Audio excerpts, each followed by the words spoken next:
wow. Look at this. Ozzy said that's a little adventurous going down the outside. Yeah, he's got to get that. Probably gonna lose another one. Yeah. That was a very brave move. Well, that move right up. Yeah, I mean, those guys were going at it, and the blocking that was going up there from first place there. We're going to get a replay of it. Yeah, he darted right to the inside as we get a replay here, coming through turn 9, and he throws the block on him.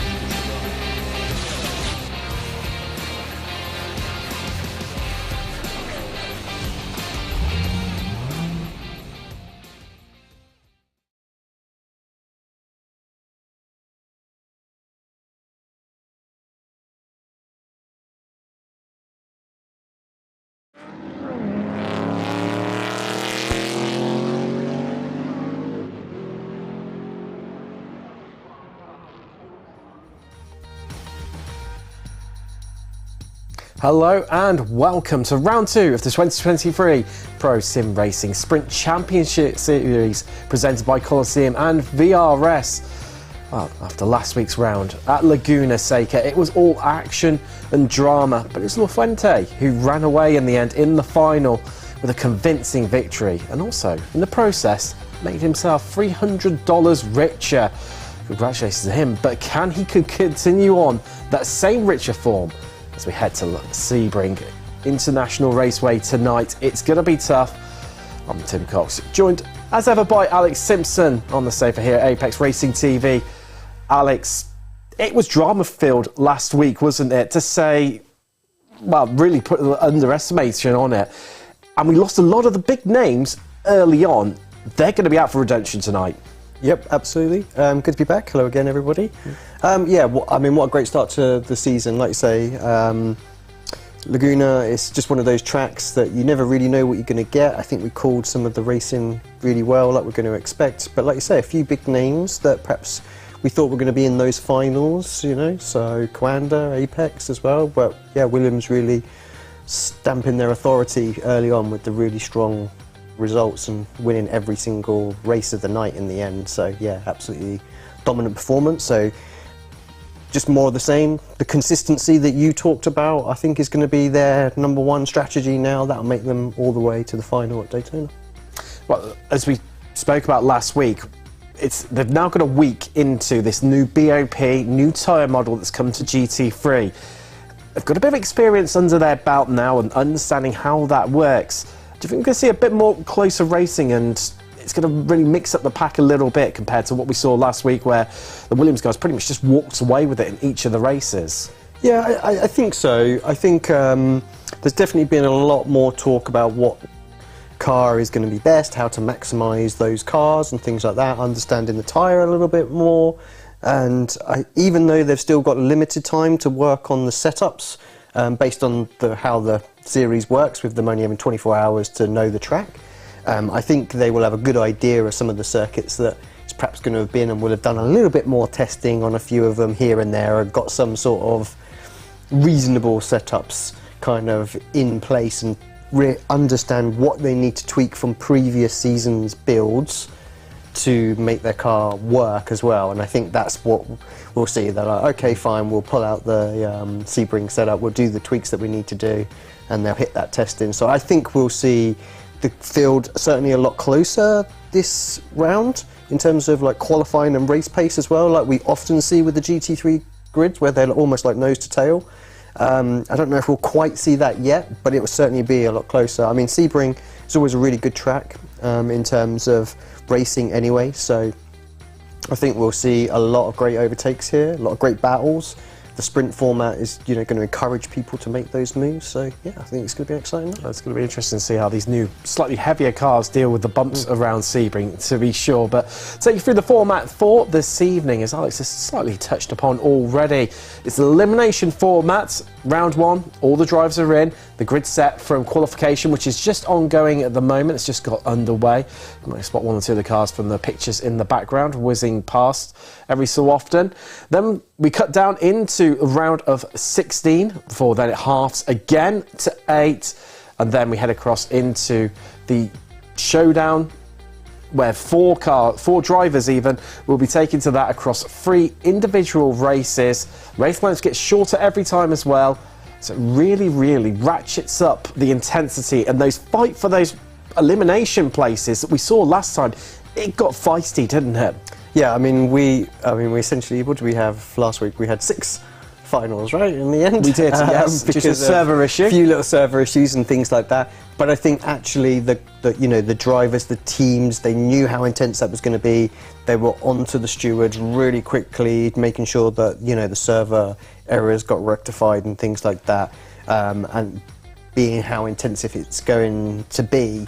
And I think the same again this week. I don't expect we'll have the same issues, hopefully.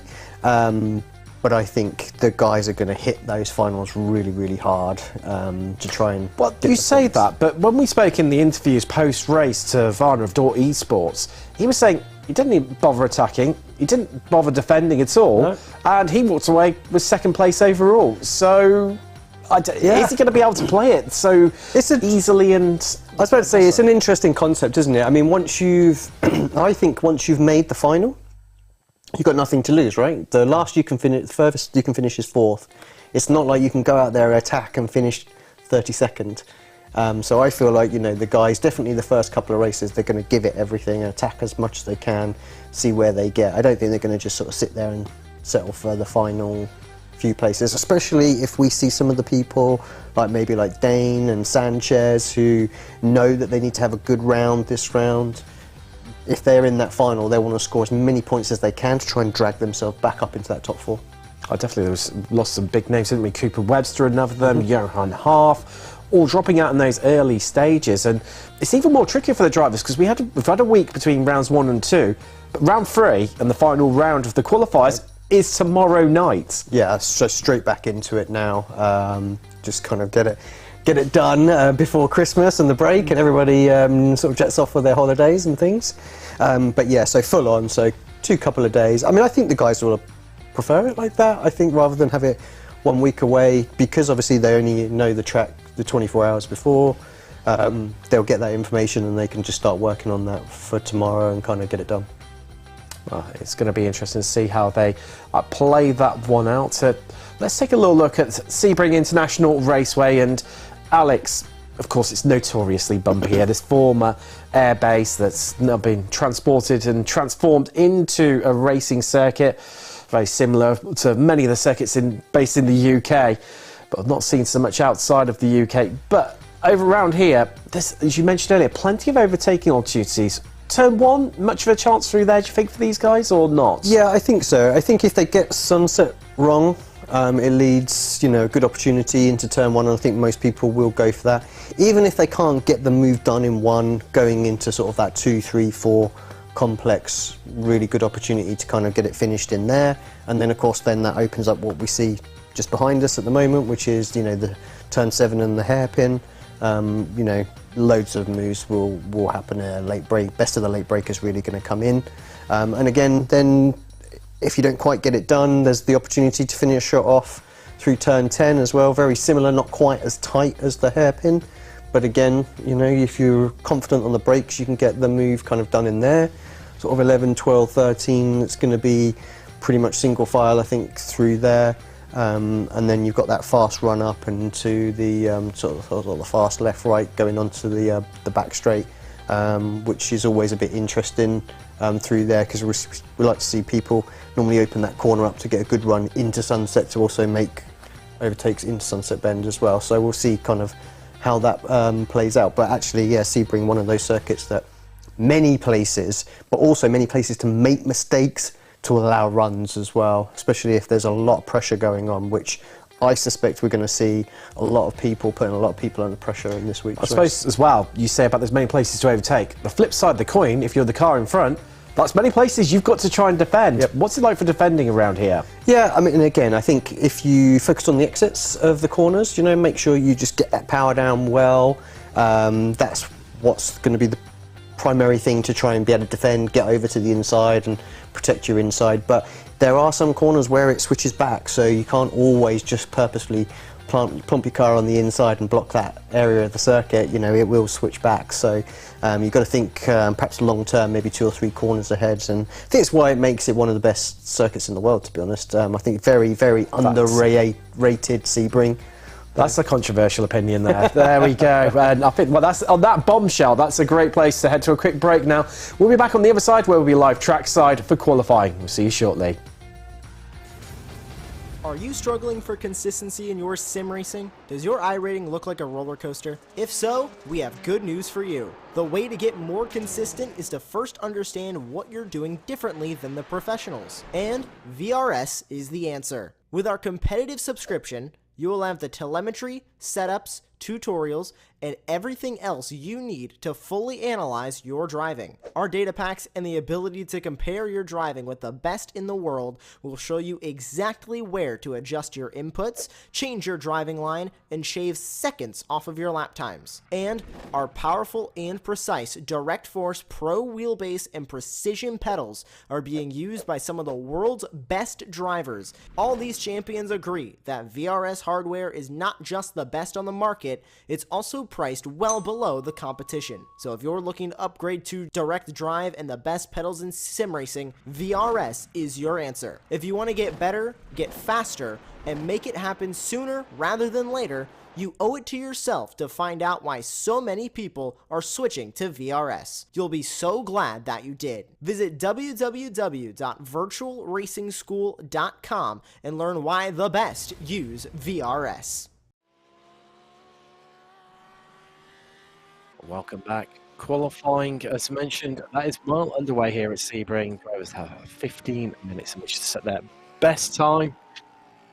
But let's take a little look across to the championship stand. So for refresh where we're at, as you mentioned earlier, there's only 1 point between each individual place, isn't there, Alex? And there's chance for drivers to try and make up a bit of lost time, but they haven't necessarily lost a lot of places, and they're not truly out of the game. Yeah, I think you'll have to forgive me for a second, Tim. Do you want to just roll on to the points as they've popped up for us? Yes, let's roll through those. Well, we've got not one left in qualification. We've got Fuente, of course, leading the way. So we mentioned that one last time out. Jonas Farner for Esports second, Labrige in third, and there's BS Competitions. Talvar, who we rated quite highly, but in the end, didn't quite work out for him in the final. That's Chris Pastor, Bonga, Webster, Sanchez, Warren running at your top 10 with Barneveld half. Someone wild done. He's looking for a big round to try and get himself on plane to Daytona. And then we've got Lona Toff, Collins, Iglesias, Marcino, and Chadwick up to 18th place. Not long left now in qualifying. And how essential is qualifying around here, Alex? Is it the be-all and end-all? I mean, it is important, but as we just spoke about, you can make moves. So I don't think anyone sort of in that top half is not going to worry about it too much. That's fair. That makes a lot of sense, really. And well, it's going to be interesting to see what the tactics the drivers employ. So we mentioned top 16 will qualify for race 1 into the quarterfinals. Who is going to make it? But where they're going to start for us to see Bongo just heading up to the top of the timing sheets there. Well, into second to Talvar. That is an epic lap from him. 3 tenths clear of the whole field. That's a big margin at this sort of level. Yeah, that is a lot larger than what I thought it was going to be, for sure. I'm guessing he must have worked somewhere around the setup to try and find that sort of difference. I mean, if you look at the names, it's a fully stacked field with some really high quality, high caliber drivers here, and he's just really blown it away. I mean, will a bit of slipstreaming have helped and maybe extending that time? But I'm not 100% sure on the format for the qualifying. I don't think there would have been any slipstream. Oh, no, of course, qualifying. No, I think it's worth mentioning as well. We are having a couple of mic issues right now, so the guys will be looking into that in a moment. But no, that's that. Makes sense, and not far away from 30 seconds left in qualifying before we're heading across into race 1 this evening. Of course, the grid will be formed from the results for race 2 from the results from race 1, and it's going to be so crucial to mention. The top 16 will be qualifying from race 1 into the second race of this evening, the quarterfinals. Let's just wait for the last dying second. Nobody out there really improving. Everyone pretty much done and dusted, but our winner from last time out, the Fuente, all the way down in 11th. That is a big old amount. And, well, can he? He's got a tall order here. He needs to make his places up. And if he can make his way through, it's going to be a real challenge for him undoubtedly. But good qualifying from the likes of Sanchez and Hafu. Of course, eliminated earlier on last time out after good qualifiers. But here's your grid for race 1. It's Talvar on pole with Bonga. His teammate, BS Plus Competition, locking things out here at Sebring. Then Sanchez and Pastor on row 2 with Half and Varna on row 3. Rublar, he's got Barneveld for company on the 4th row of the grid, with Vallette and Webster making up row 5 and the top 10. As it mentioned, last time's winner, Daniel Fuente of Williams Esports BenQ, starts 11th on the 6th row. Then Jimmy Atunis for company. Caruso, he's alongside Labridge with Warren and Marcino.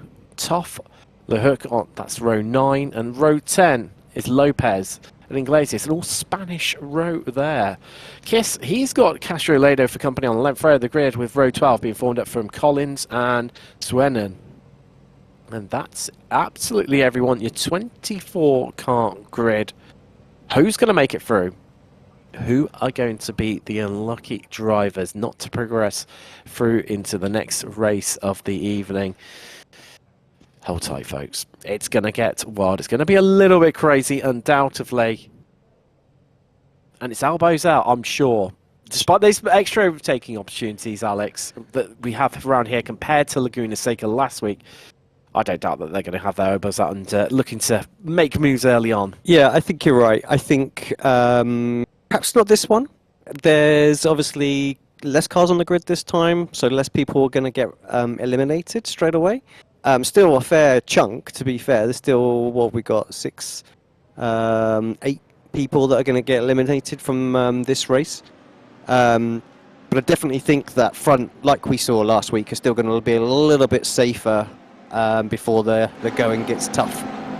Wow, not long to wait for the action to unfold here as the short parade lap starting on the back straight. Porsche 911 safety car is in. Talvar controls the pace as we get ready to go racing for the first time this evening, as we are green and we are go from Sebring. And straight away, Talvar onto the low paddle, opening a gap early on. Bonga, he's under a lot of pressure here from Sanchez. He's having a good look up the inside. Is the Spaniard. They're too wide. They're even trying a bit of a free wide in the midfield there as everyone streams through, but that's someone off wide there. La Fuente not helping himself in these early stages. He needs to try and make some progress. In that little melee there, he's picked up a couple of places. Webster's dropped down. Rubelat as well. He's really fallen down from these early stages. Still inside that top 16 though, and that is crucial. But Tunes, well, not the opening start he would have hoped for. He's down 4 and he's right on the cusp. He's holding on to that 16th place in the hook. I'm sure he's going to want to nab that away from him as here we go. Everyone trying to be the last late breakers, trying to squeeze a free wide there into the hairpin. It is so tight. But everyone makes it through and they fall round somehow. Wow. What a fast and frantic start here, Alex. Yep, that is exactly what we wanted to see nice and early in this this race, but it's good. Everyone's still going. That's the main thing I think we want from this one. Side by side, it's like Noah's Ark out there right now. It is, yeah. The animals coming on 2 by 2. Oh, I spoke too soon. Someone around in the background. Well, I'm trying to clock who that would have been. Might have been potentially. He's dropped a fair few places as we head through now into the last stage of the lap. It's still tight. They're still trying side by side as to see Webster just heading up the inside. He's lost the rear end, and nice. He's tagged Rubelar, and he's pointing in the wrong direction, and there's further contact. The 2 Audis there colliding. And wow, I think they've headed straight to the pits. Not what they hoped for. Marciano, the other driver, caught up in that one. And that is not the way you want to be starting. That looks like their evening is done and dusted. Labrie just dropping a couple of places, but our top 6, they're checking out right now, and they're heading off into the distance. Yeah, good solid start from them. Like you say, they've got that 1.7 seconds margin, which is basically the draft they've broke, so they'll be quite comfortable. I don't think we'll see them battling particularly too hard, so it really is all going to be around this kind of like 16th place where it's going to get very tasty. And even then, we've got some fairly sizable margins around there based on the couple of accidents. But yeah, Norbis here having a little look. Pressure right now for I'm really surprised to see Julian down there as well. You know, really strong driver. He has recovered a little bit, but he did lose places early on, which didn't help his cause whatsoever. As you see, Jonas Varn there on screen, looking his usual cool, calm, collected. Of course, as mentioned earlier, picked up 2nd place last time out at Laguna Seca. Yeah, the Tunis, he's recovered a bit. I mean, luckily he's got that big gap right now to Lopez at around about 3 seconds, the margin. So our top 16 starting to look a little bit more comfortable. Yeah, Jonas on screen right now, who had a lot of fun last week out and giving us waves and all sorts of things. Saw it went out on the team's Discord, so they were loving it. So looking pretty good, looking pretty confident again. Sat in 4th place, and yeah, worth pointing out, obviously we didn't have this last week as well. Yeah, the top 16 currently highlighted on the timing tower in the blue. Those are the drivers currently progressing, and it may be that that we'll see a few drivers go in and out of there. So position changes like we're seeing now. Within that, it's not too bad, but it's the 16th, 17th, and that'll adjust as we get into the next race. Because he's pulled across to the right and he's dropping places quite a bit. That's does look like that. 3 or 4 places.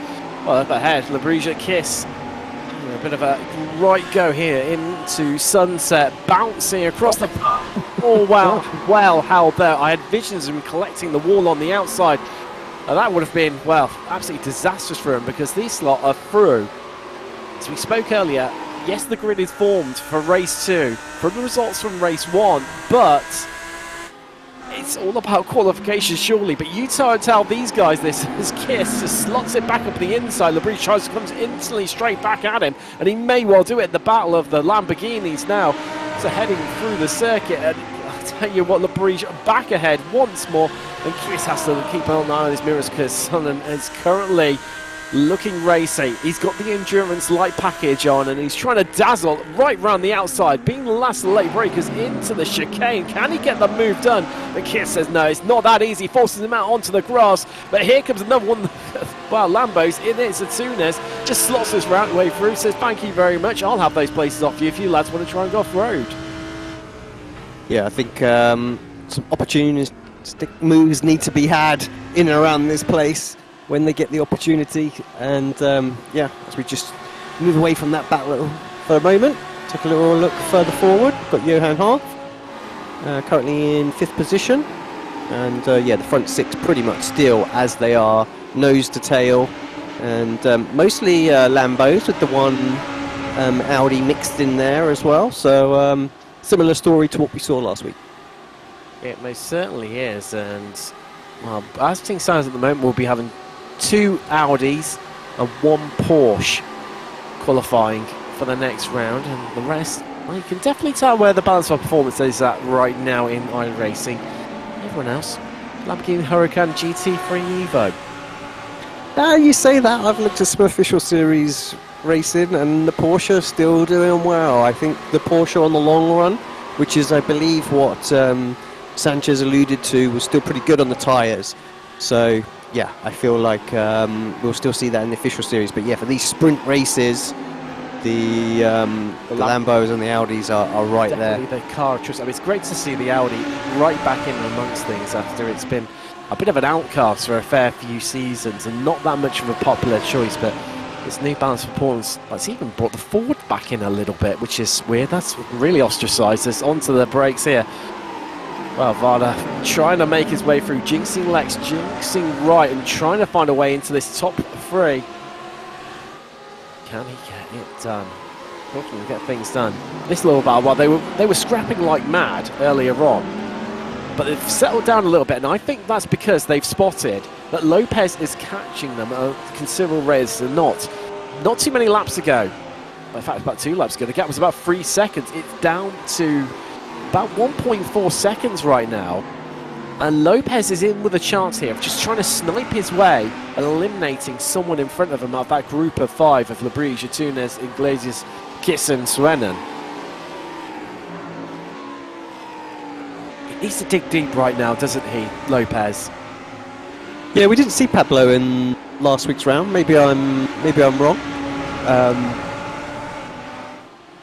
And wow, further up through the field, they're all nose to tail, making their way through down the back straight, and Half having a bit of a look right now against Varner, who's, well, he said he didn't bother defending last week. He's definitely doing it this week as Half trying to find a way around the outside. The car's bumping. He's looking for the switch back on the exit, but that's going to throw him on the outside line into turn 1.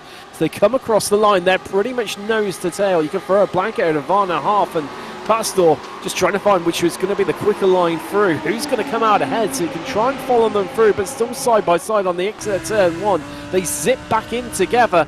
Varner still holds on to 4th. This is really killing off his aspirations of trying to get a place inside that top 3, because Bong is just heading off into the distance and walking away from Jonas right now. I'm pretty surprised to see him having little battles as we switch back towards the 15-16 battle of Norbert Kiss here again. And Sweden's made it past Kiss, because Sweden was in 16th place. It's just seen from the timing tower right now. Half made it past Varner, and I tell you what, Pastor straight onto the attack right now of trying to maybe a bit of a slow exit there for Warner, because yeah, just like I say, didn't seem to kind of get what he wanted out of that corner. Maybe there was a little bit of contact that we didn't see, but a bit of a brush. Who knows? Maybe we'll see that in highlights after. There's been a big shunt there. That's right in the mix. This is as well. This is like round sort of 10th place as well. La Fuente down into 17th, so that's pretty huge. Make that 18th, because that's Collins coming past him in the Porsche. Oh, that is not good at all for La Fuente. He was sitting comfortably in that midfield. Didn't have to do anything, but he's come off track for some reason. I mean, they were pretty compact in that midfield, but it didn't look too treacherous. I'm wondering whether it's a bit of a self-enforced stake. He's been another victim of the bumps here, the notorious bumps at Sebring, and all of a sudden, Swenen has gone from being 16th, looking vulnerable with Lopez catching a rate of knots, to now being, well, relatively comfortable in 13th, although Kiss is still right onto his tail and will not leave him alone. So they're fighting the way through Sunset right now. I mean, surely he's got to change these guys' game plan a little bit from battling like mad to just calming things down, because they are through and they haven't got Lopez catching them at all. Down through turn 1, there is your leader, Reina Talvar. Well, some argue that it was a little bit unfortunate with the server reset. So it needed to be done in the final after he'd really dominated for La Fuente, who is pretty much down and out now, not going to qualify and make his way through. And he is walking away with things here in the first race of this evening. Of course, still only just half race distance. Talvar leads from Sanchez, Longo in 3rd, Half in 4th, Varner 5th, it's Pastor, Barnaval Caruso, Toff, Tunes. Well, he's really been fortunate from this. He was the one who was languishing near the end of the cut-off places. Now up into town for the Ingleses, Valente. Swenan, Kiss, Lebrija, Lopez. Your drivers making it through. So seeing further down through the field. Well, it is Porsche versus Lamborghini, as that is Collins trying to find his way past Rubler, and that's up the inside, but he's run it in too deep and he's out onto the grass. And all that hard work undone in a flash there, Alex. Yep, exactly. Just it comes, it goes. I think that's the easiest way. It's another one of these cars. Is everyone just settling down now? Definitely getting into the groove. I mean, these obviously, this is the longer of the race that we have of a night, obviously with the 20-minute race, so drivers plenty of time to sort of settle into rhythm. I say plenty of time, 20 minutes. it's just going to come at them far quicker. They're going to have to make moves far faster in the next rounds, for sure. But yeah, I heard in my ear actually that Lopez is just for one race. He's covering for the Team Fordzilla driver there. So I don't think we'll see him in the next one, but is there at least for the teams. Bouncing across the curbs there. There's the Rouge and Kiss. These two been trading places pretty much all race long. Won't leave one another alone. Hungarian and the Frenchman. He's having a bit of a look on the inside there. Alex against it, just showing his nose. This is a bit of the mind game starting to come in play right now, Alex, of just moving out, just trying to distract your competitor, and then dipping back in again. I think you've got to do everything that you've got to do in these races, yeah. So weaving, I don't think they're allowed to flash excessively or anything like that. But any opportunity you've got to distract, I think you've got to take it. Yeah, you've got to poke your nose in here, there, and everywhere when you get the opportunity, just to really upset the flow and the rhythm of the guys ahead of you. Sanchez is starting to catch up with Salvar a little bit in these closing stages. He's wrong in some ways to say closing stages, but we are only 6 minutes and seconds away from the end of race 1. 9/10 is the gap, and a lot of that coming from earlier on, where Salvar really opened up the gap at the start. Got to jump on the rest of the field, which was a little bit surprising because Rubenberger, who's right now in third, electing not to be coordinated and go with him, as Kiss losing out there after initially had got past Labrige. Overlap occurring once again down at Sunset, through the bumpiest part of the circuit underneath the bridge. So head down into turn 1 there, as Kiss going to look for another move up the inside, and to reply, no he's not. Tucks back in again, and just part of it, Alex, where the drivers at the pro level just seem to almost set the moves up corners in advance to manoeuvre the driver in front of them around and get them exactly where they want them at the point in the track that they need to, they're thinking of making the overtake.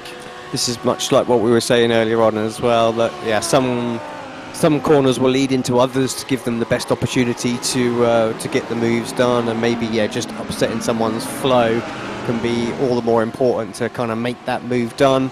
It's very difficult when everybody's in a draft train to get moves done because everyone's the same speed down the straight. So again, little lunges here and there just knocks them out of the draft. That gives them the better run. So yeah, like you say, they've got to think 3 or 4 steps ahead. It's a bit like chess almost out there in these sprint races to kind of get the moves done. It was looking very cool, calm and collected there. Is just Junior doing this. He's just a bit of a scratch of the face, scratch of the nose, and see all of his helmets and cups in the background there. I mean, we said about it last week, Alex, and always, whether I'm just watching or commentating on these pro level races, the way they're just on the edge of adhesion is, Varna just right now just having to defend once again. It's Pastor this time, whereas half previously he was looking very racy against him, but they just look absolutely as cool as ice, not phased by anything, like they were just out for a nice walk on a Sunday afternoon, rather than being on the limit of adhesion and having to balance the car constantly for a corner. What a difference a week can make, actually, with the Williams guys having to go, full at everything. La Fuente struggling, but yeah, like you say, the front guys here always on the edge, always on the limit. This track particularly is more impressive, I find, when drivers are absolutely banging in these quality lap times all the time. Only because it is so bumpy and so unpredictable in places. Pastor's made it past Von, or has he? Is sitting here on the run down to the back end of the circuit. What we're saying, if you don't quite get it done in the hairpin, you can finish it off on the next right, under braking. Again, you've got to be confident. Well, that's the move done. Yeah, he's through. So yeah, there's not. I feel like he could have gone a bit more aggressive on the outside of the brakes there, or having a cheeky little bit of damage there on the driver's side, the right side there. So it is, yeah, it's definitely covering a bit of damage. I mean, surely that level of damage, I mean, it's just looks like something that'll buff out, to be fair. It's not going to surely affect the overall performance as well. Certainly Varda now just on full attack mode, trying to reclaim that place and head through. Can't quite get it done. To back out of it, thinks twice about it. In doing so, just loses those couple of attempts, but I mean, that level of damage, surely, it's not going to affect the car too much. I mean, it might be, just like you said there, it might be a couple of tenths, that's all he's really experiencing, but that's probably enough at this level that all he's doing is just holding on. He's not going to fight too hard or anything like that. So, he'll get a new car for the next race. So just make sure that doesn't do anything too rash. And it's the beauty of sim racing. You just get brand new, fresh car. None of the expense of real life motorsports. And off you go again. Full resets. Just hear that car trying to pick up over the bumps through sunset. You know, that wasn't him. You know, that's the car, upset to say the least, going through there. Such a bumpy corner. But sure, it's going to be in some ways an advantage in the Porsche to get the traction down through that corner, because you've got all the weight in the rear of the car. Of course, the engine being in the rear, synonymous with Porsche's 911 design that they've had since, well, almost before the dinosaurs existed. I mean, yeah, you would think so. I'd have to consult the drivers, to be honest, on that one. It's been a little while since I've driven the cars back to back, so more of a single-seater car yourself, weren't you? Yeah, that's it. Yeah, exactly. Much more on the single-seaters. Just generally high downforce cars are quite liked as well, so prototypes, things like that. So yeah, last season's build would have been right up my street, I think, with the high downforce of the GT3s. Oh yeah, it definitely would have been right up your street. A little bit different for the drivers this time out, and closing stages. White flag is in the air. We've got one lap left remaining from Sebring, the first race this evening, and well, bar any catastrophic mistakes, I think we're pretty much locked in for our top 16 progressing. There's Lopez, there he is. He's going to be the last driver to head through. La Fuente, well, he's got to throw absolutely everything at it, the kitchen sink included, and hopes Rublar doesn't try to attack him, and he just comes along for the ride. They try and close this gap up, but I just feel it's too little too late, isn't it? Because they're down the back straight, aren't now, Alex? La Fuente, sorry, Lopez even defending. You see the flash of the lights there from La Fuente. One more lap around here, Sebring. I mean, it's easy to catch that sort of time. You saw La Fuente start to get a little bit flashy and things like that as well. So maybe as these guys still have not had enough of having a little battle with each other, just perhaps getting some practice in for later on in the evening. They've got enough time to play with. But yeah, it's I think. Well, I thought for a minute that La Fuente was going to maybe try and make the move, but actually it looks like Rublar trying to get the move done on La Fuente there, and indeed does through turn 2. Oh, throws it straight back up the inside. This is absolutely like dream come true stuff right now for Lopez. Is when he's looking in this rear view mirror. This is like the best show he could possibly see, was those two side by side, letting him just scamper back away again on this final lap. To the point of he's pulled an extra 3 attempts over these two, where they've been squabbling over 17th place. And you see the flash of lights there from Fuente. He is not impressed right now. They were catching Lopez, but from all this battling, it has not helped them whatsoever, as they're still trading places further down through the field. But Talvar has not got long left in this final lap. He has been caught in these closing stages by Sanchez. This gap has come down from 9 tenths down to 6 tenths. As I think something's happened to Rublar, because Webster's just got past him. So I think him and Fuente have had a bit of coming together in these last stages. But as they head round centre for the final time, what a difference a week makes, because Talvar is going to take the victory here in race 1. He's the first driver across the line and through to the next round. Sanchez joins him. 1.5. They are all through. Pastor, contrasting from last week, he won race 1. But Laguna Seca only good enough for 5th here at Sebring. Varna in the end 6th, couldn't quite get past Pastor. Bonneville, Caruso, Antunes, Soft, Iglesias, Velete, Suenan, Labrige, Kiss, and Lopez. The final driver through. Yeah, congrats to Lopez as well. We saw, I don't know if you saw on his social media, he won his first IRL race the other day as well. So awesome job from him. It is. Always good to get your first win, isn't it? And just gets the ghost off your back a little bit. It normally means you kick on to great things, but wow, here are your results and confirmation. I think it is heading through. Talvar with the victory. Sanchez in second. Monga completing the podium, a double podium there for BS Plus competition.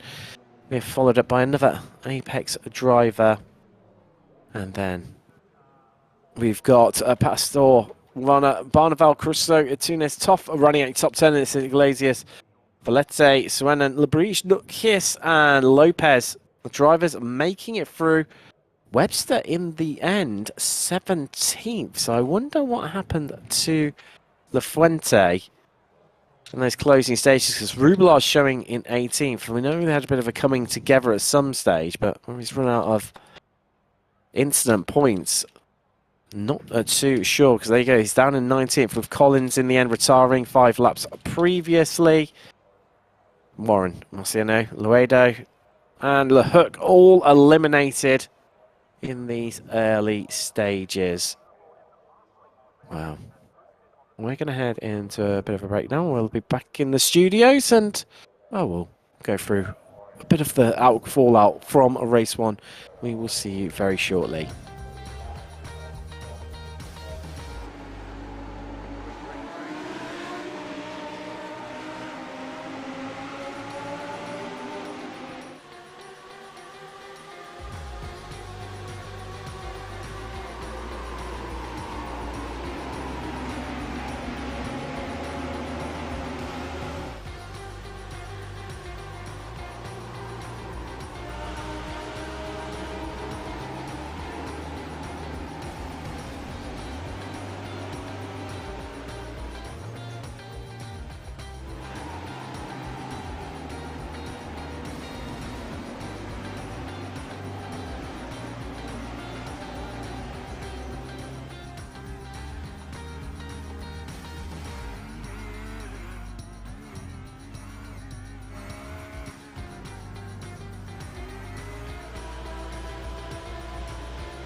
Ozzy said that's a little adventurous going down the outside. Yeah, he's got to get that position. Probably gonna lose another one.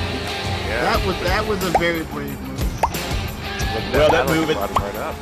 Yeah, I mean, those guys were going at it, and the blocking that was going up there from first place there. We're going to get a replay of it. Yeah, darted right to the inside as we get a replay here. Coming through turn 9, and he throws the block on him.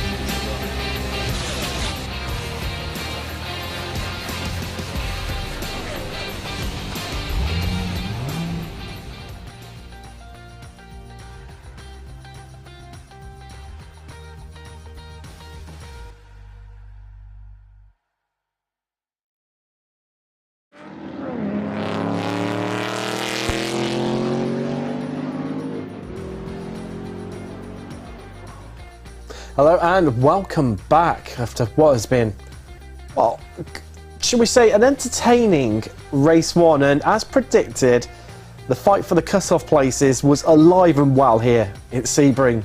Yeah, I don't think I was ready for the mix-up in the grid order, to be honest, that we saw in this one. I really, quite honestly, expected to see very similar kind of lineup to last time. Yeah, I mean, again, I think I was just expecting the people that scored well just to essentially phone a result in today and, you know, sort of get themselves somewhat secure towards the final. And it's just completely, the order's just mixed up. I mean, yes, there's a lot of people that were in and amongst it into the round 2s and 3s and maybe into the finals as there was last week. But yeah, like I say. But the big story is the Fuente. He won every race bar one last time out in the first round. Yeah. It was that mistake early on that cost him dearly, wasn't it? Because he was battling in the midfield, had no real need to. Just see the Coanda car just disappear off in the background there. But yeah, that mistake then dropped him down to those cut-off places and, well, then just overdrove the car, desperate trying to catch up with Lopez, who was in 16th, and then it all came undone for him, and that was it, game over. Yeah, I think that's quite a big accident as we're seeing it on the screen and over our shoulder right now. I think that's always the risk when you're running in the mid-pack, right? There's always the opportunity that something's going to just happen, some sort of side-by-side battling, and yeah, it's all going to go pear-shaped. Well, and it did for him, unfortunately, and can't continue on that rich rain form. He is now out. That's compound issues. Didn't even pick up 17th or even 18th. That further then incident on the final lap means he's finishing in 19th place. Wow, who are we going to lose from the next round? Of course, grid will be formed from the results from race 1, the quarter-final. Then only 8 drivers progressing from here. There's a server just being built and such like. And Alex, last time we spoke about in one of the breaks, how, you know, your role as a team manager and seeing sorry. There you go. Do you know, I said, sorry to interrupt, I said we perhaps need to have a little look at that and see kind of what happened. And yeah, going down and into the hairpin, there was a little bit of contact, I think, with Johan and Warner there, I think. So, which, I mean, didn't loop him around, but it definitely would have made a big difference to his exit. So I think,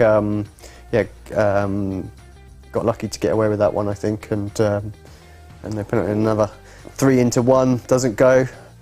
There with another BS car getting involved, and I think it was another Williams car, or was it an RAG? I can't remember. Fordzilla cars as well, and it always amazes me. It always ends at my level. It always ends in death going side by side through the chicane and the hairpin. Yeah, we saw these guys. No, they're easily done. And absolutely epic racing, where, as you said rightly earlier, it was like at the start there were the animals coming onto Noah's Ark 2 by 2, stacked up pretty much from, other than the top 6, everyone behind was side by side. Yeah, exactly. Great. And yeah, thanks for the producers just to bring that back as well. Because it's like I say, just the tiniest little nut. So he sent him and then straightened him up. I was like, got away with one there, definitely. I think that could have been a lot worse very quick. But yeah, what a good start. BS looking very, very strong. Well, what amazed me though, that start, Alex, there was a lack. It seemed to be a lack of coordination. Talvar went, but like there wasn't any communication with the other BS car. Because I would have expected the pair of them just to be like, right, okay, 3, 2, 1, go, and just try and get the jump on the rest of the pack. But that just didn't seem to happen. Yeah, I mean, I think we saw Williams play that very, very well last round, where they were just able to slot in behind and somewhat cover off. And I think that makes a big difference. So, yeah, I don't know if they did or didn't. I mean, they might have just done it, but the guys, again, can sometimes just predict when they're going to go and, you know, time it quite well. So it's possible, like we might give them a bit of hard deal, and they're like, "We did it!" You know, down the mic. And I'm sure I've been on the opposite side where I'm listening to the pundits talking, and I'm like, "No, you don't know what you're talking about." So I'll give them the benefit of the doubt and say that maybe they did it, and the guys behind actually got the jump timed well, so, or maybe not. Well, it was obviously the Apex cars directly behind, so maybe a little bit of a bias creeping on there, so that they definitely intended it and got the jump. Talking of which, obviously, you know, we spoke a little about your role, obviously, as a team manager and what that means at this time of year, contract negotiations, such like. There's probably people going to be sat at home who are, you know, thinking, I'd love to do this for a job. Mm-hmm. What do you look for as a team owner? Like, you know, for drivers who are currently in, you know, sort of rookie teams, or, you know, sort of just a group of friends, what can someone like them do to catch your eye? Yeah, I mean, I think the most important thing, obviously, and I'll say this as somebody who is predominantly an iRacing team owner, that's what we kind of focus on. So we look at a lot of the official series races, the statistics that are going on like that. So if somebody is doing really, really well in some of the fairly reasonable sized strength of fields that we perhaps haven't seen before, you know, we'll keep a little eye on. You can usually see these people working their way out through like your GT4s, GT3s, things like that.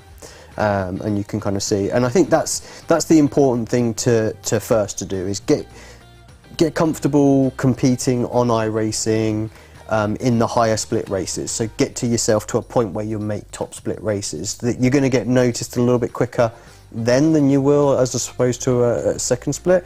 Obviously, we're perhaps a little different to maybe in other teams, because we obviously have the academy. I mean, I know there's like Williams Junior, they have it, as Coanda have their junior team as well. So there's a few more that are doing it. And we really like to integrate that with our main team as much as we can, in terms of actually properly setting them objectives, opportunities to race for the main team, things like that. So we actually give them the opportunity to kind of excel and show what they're kind of made of. For us, like, the academy is a 1-year process, so someone comes on for a whole year and we set targets and objectives throughout that year, and we'll track that, and as long as everyone's hitting what they need to be doing, they're learning, developing, their pace is improving, and we can kind of see that in the results, then they obviously get an opportunity to get, I would say, what we class as like a remote contract, mostly, which is where you still do it from home. Do it from home, yeah, sort of hybrid working. Yes. And then I think, then we start looking a little bit more detailed, like when people start getting into World Championship level events and competing in sort of like top 25 in that kind of series, then we really start to look at actually what does a high level contract look like, you know, can us giving you a platform to be able to focus on racing full time, doing sort of 20, 30, 40 hours worth of prep for an event, does that unlock another few tenths of a second for you that would allow you to fight for top 5, top 10 in the championship, you know? So there's many different levels within the team, you know, and some people will, I mean, to talk about what happened during sort of 2020, that was a good opportunity for us to see what drivers would be like actually when they could do it full time, because the whole country got locked down. So they the whole world. Well, yeah, exactly. Basically. So everybody was able to focus on their sim racing, and suddenly you saw drivers really taking a step up, maybe some not as much, because they're already able to put in practice and things like that. And then, so we try and help where we can to facilitate some time for some drivers to get as much as support as they need, that they can almost have that sort of practice time, because all the team helps them out. And then we're kind of able to ascertain who's potentially going to be full-time worthy, so to speak. It's difficult. I mean, the margins are so small as well, and I think there's a fair few drivers in ART that'd be like, you know, come on, knock out. I'm right there. And to be fair, they really are. They're so close. And then the other part comes down to budget. Unfortunately, I'd love to offer a load more full-time people, but it can't happen, I'm afraid, always. So it's I think, to come back to your original point, just to keep on nattering away, get yourself in those top splits, mix it with some of the best drivers, maybe start doing some streaming. Just get yourself out there. That's what's going to engage you with the bigger teams pretty quickly. And is there any particular series that you look towards? Because I know within iRacing, it's a little bit skewed, where some aren't so popular, so it's very easy for even someone who's incredibly mediocre like myself to really bump up and overinflate my iRating. Do you look to certain series, maybe like GT3? F3 seems to be incredibly popular on the iRacing service. Of course, the likes of moving across into ovals, trucks, NASCAR, incredibly popular as well. Very high splits. And then I assume it's just purely down to using the analytics and the results that are thrown out from iRacing. It's actually just scouting tool. Yeah, I mean, so we do use that information quite a lot in terms of obviously finding sort of quick, easy finds and things like that. In terms of the series, it's a mix. Obviously, we do have a lot of drivers that are focusing on sort of like the Porsche side of things. So obviously they need to perform well in sort of like the P Cup series and stuff like that. And then there are drivers that maybe they want to compete in more like these special events and sort of GT3s and things like that. So again, we'll perhaps look at those series that are going to do that, like LMP2 drivers, things like that. Obviously, the new BMW hybrid will be interesting to see how that works, because it's a new car, so we may have new faces pop up in that. And then when we had the Open Wheel World Championship, obviously we were looking at all the open wheel cars. So yeah, like you say, the F3s, the 3.5s, the Formula 1s, all that sort of stuff. Those are the series that we were kind of focusing on and looking on to see about who we can bring up. If again there's a new open wheel series competition comes up, we'll be scouting that market. If there's a new GT3 competition that comes out, or maybe like there's a particular push on the BMW LMDH, we'll perhaps be like, right, who is really standing out in the official series? So I suppose that makes it, obviously, iRacing a lot easier for that scouting aspect due to the analytics throws out, compared to, you may have, in likes of Facetto, Corsa Competizione, obviously Rennsport, when that does come along, we're not sure what it's going to look like into the back-end analytics that you can pull out of that. R-Factor being another prime example. I must imagine, there's some guys within there that it's much harder for you as a team manager to be able to foresee and try and grab hold of them before someone else does. I mean, I think it's fair to say there's a reason why we're an iRacing team, and that's because it is easier to find that information, grow the team within there, because we are given all that. We have got all the official sessions and things like that and all the data. I mean, it's good to see that on ACC and R-Factor there are now other methods of kind of having like a community-driven sort of system in place. It's still all new to me, but I think that will make a big difference in terms of scouting those platforms for potential talent. I think. I suppose Coliseum as well, to sort of bring it full circle and back in, obviously one of our sponsors for this series. That could be another potential platform for you help to discover it with, whether it be through engagement of, spotting, well, this person's, pulling in a lot of viewers, and they seem to be quite quick. And also their engagement of them also being able to find a way in to communicate to, likes of yourselves and your equivalent in the other teams as well. Yeah, no, I think perfect segue, I think, actually, for you there, Tim. One of the things that we're doing as well is looking kind of like our content creators as well. So it's not just driver centric. So that's another way that they can kind of attract us, is by, building a nice following and things like that, and coming to us and say, look, this is what I can do for you. And I think, Coliseum could help do that. Build a nice community within there, engage well with them. Could be an opportunity to bring them in. So I certainly have had conversations with people in and around sort of R Factor before as well, and absolutely open to it as well if if we can find the right group of people that can represent us on R Factor and sort of deliver what they do, like the drivers do on iRacing.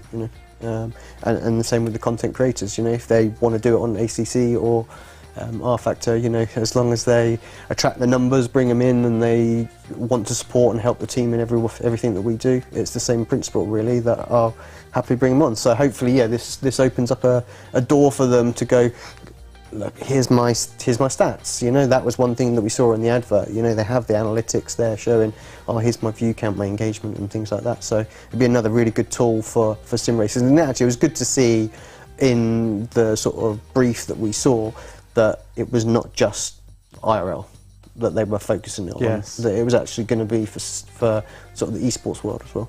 And I suppose as well that then could help you grab, talking about IRL, drivers, ones that don't really, I know most of the young youth are, say youth, I make myself so old there, but they're using the sim racing platforms to practice on and develop their racecraft, but equally, surely it's going to help you engage with some of those in real life drivers who maybe not really in the sim racing scene as much, to come across and work with them and help sort of obviously grow together, but also there's going to be some untapped talent there, especially if they're doing incredibly well in real life. That's going to surely transpose a lot into the sim world. Yeah, I think so. I think we are at quite an interesting stage right now. I think there's probably a lot of drivers that still sort of go, karting and never touch sim racing still at this point, up into Genettas and things like that, and would not see simulator as a tool. But I think there's been a huge swing of people that are now going to be focused on sim racing as well as karting and things like that. So I think we'll see a lot of juniors that maybe are like, I'm going to say like 8, 9, 10 years old right now, that their parents are serious about getting them into racing. They'll have them in a sim during the week, karting at the weekend. And I think give it 3 or 4 years, those that are like 13, 14, we're going to see a rich vein of form of drivers that are represented IRL and sim racing. They're just going to be rapid in both.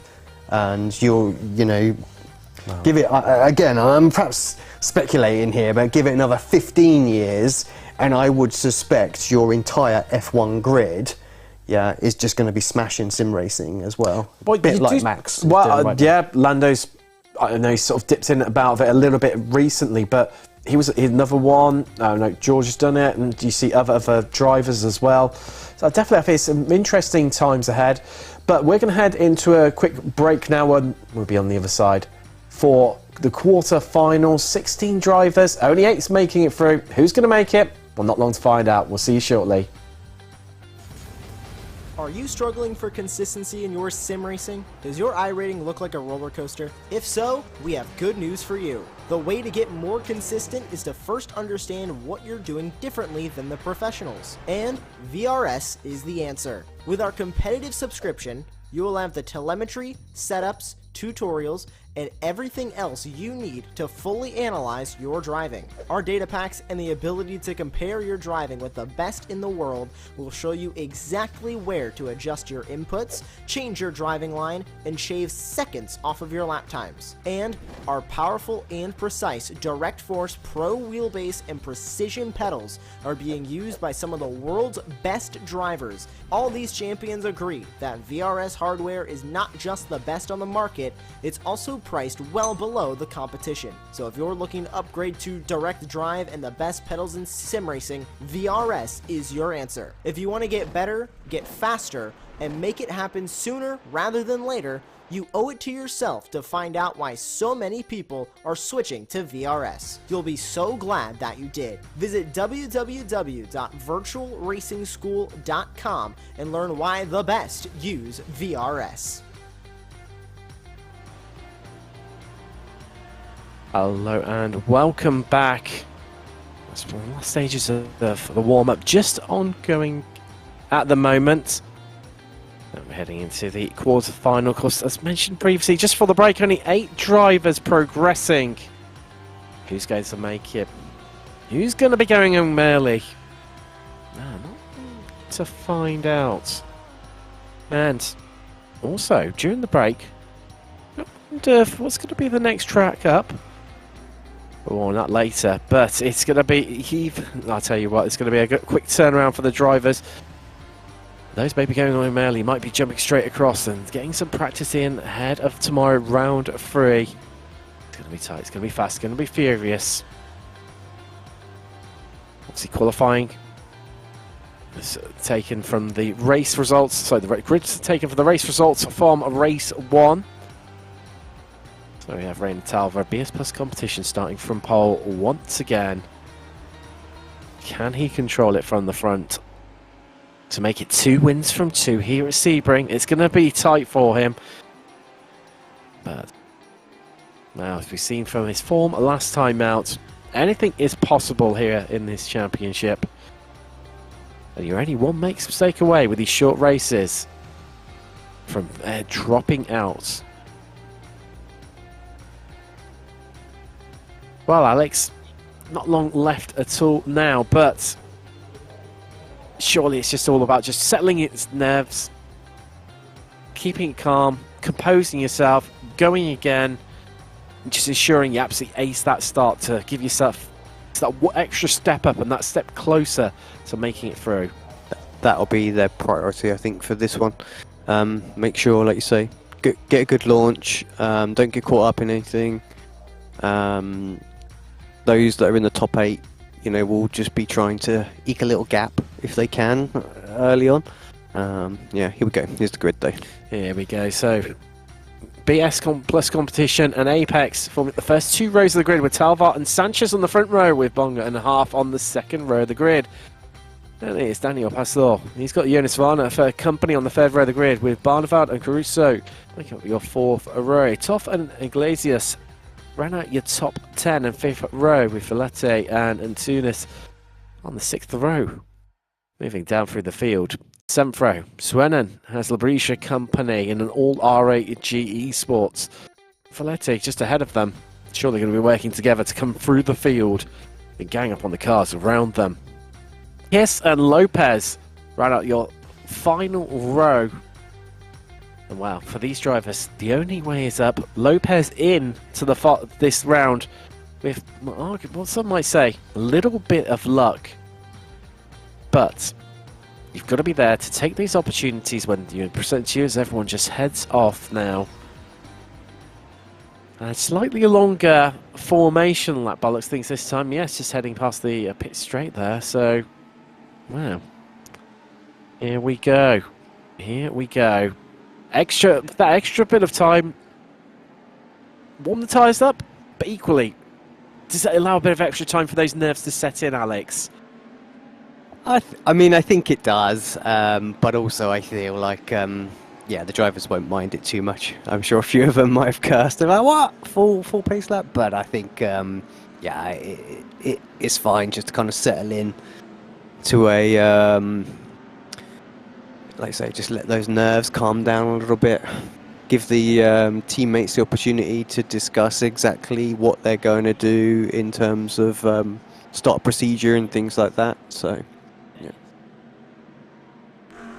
It's heading through now, and drivers definitely see plenty of weaving going, trying to get some heat into those tyres. As mentioned, that longer opportunity, this a longer formation lap, just down into the hairpin right now. Is that going to be the scene of more drama?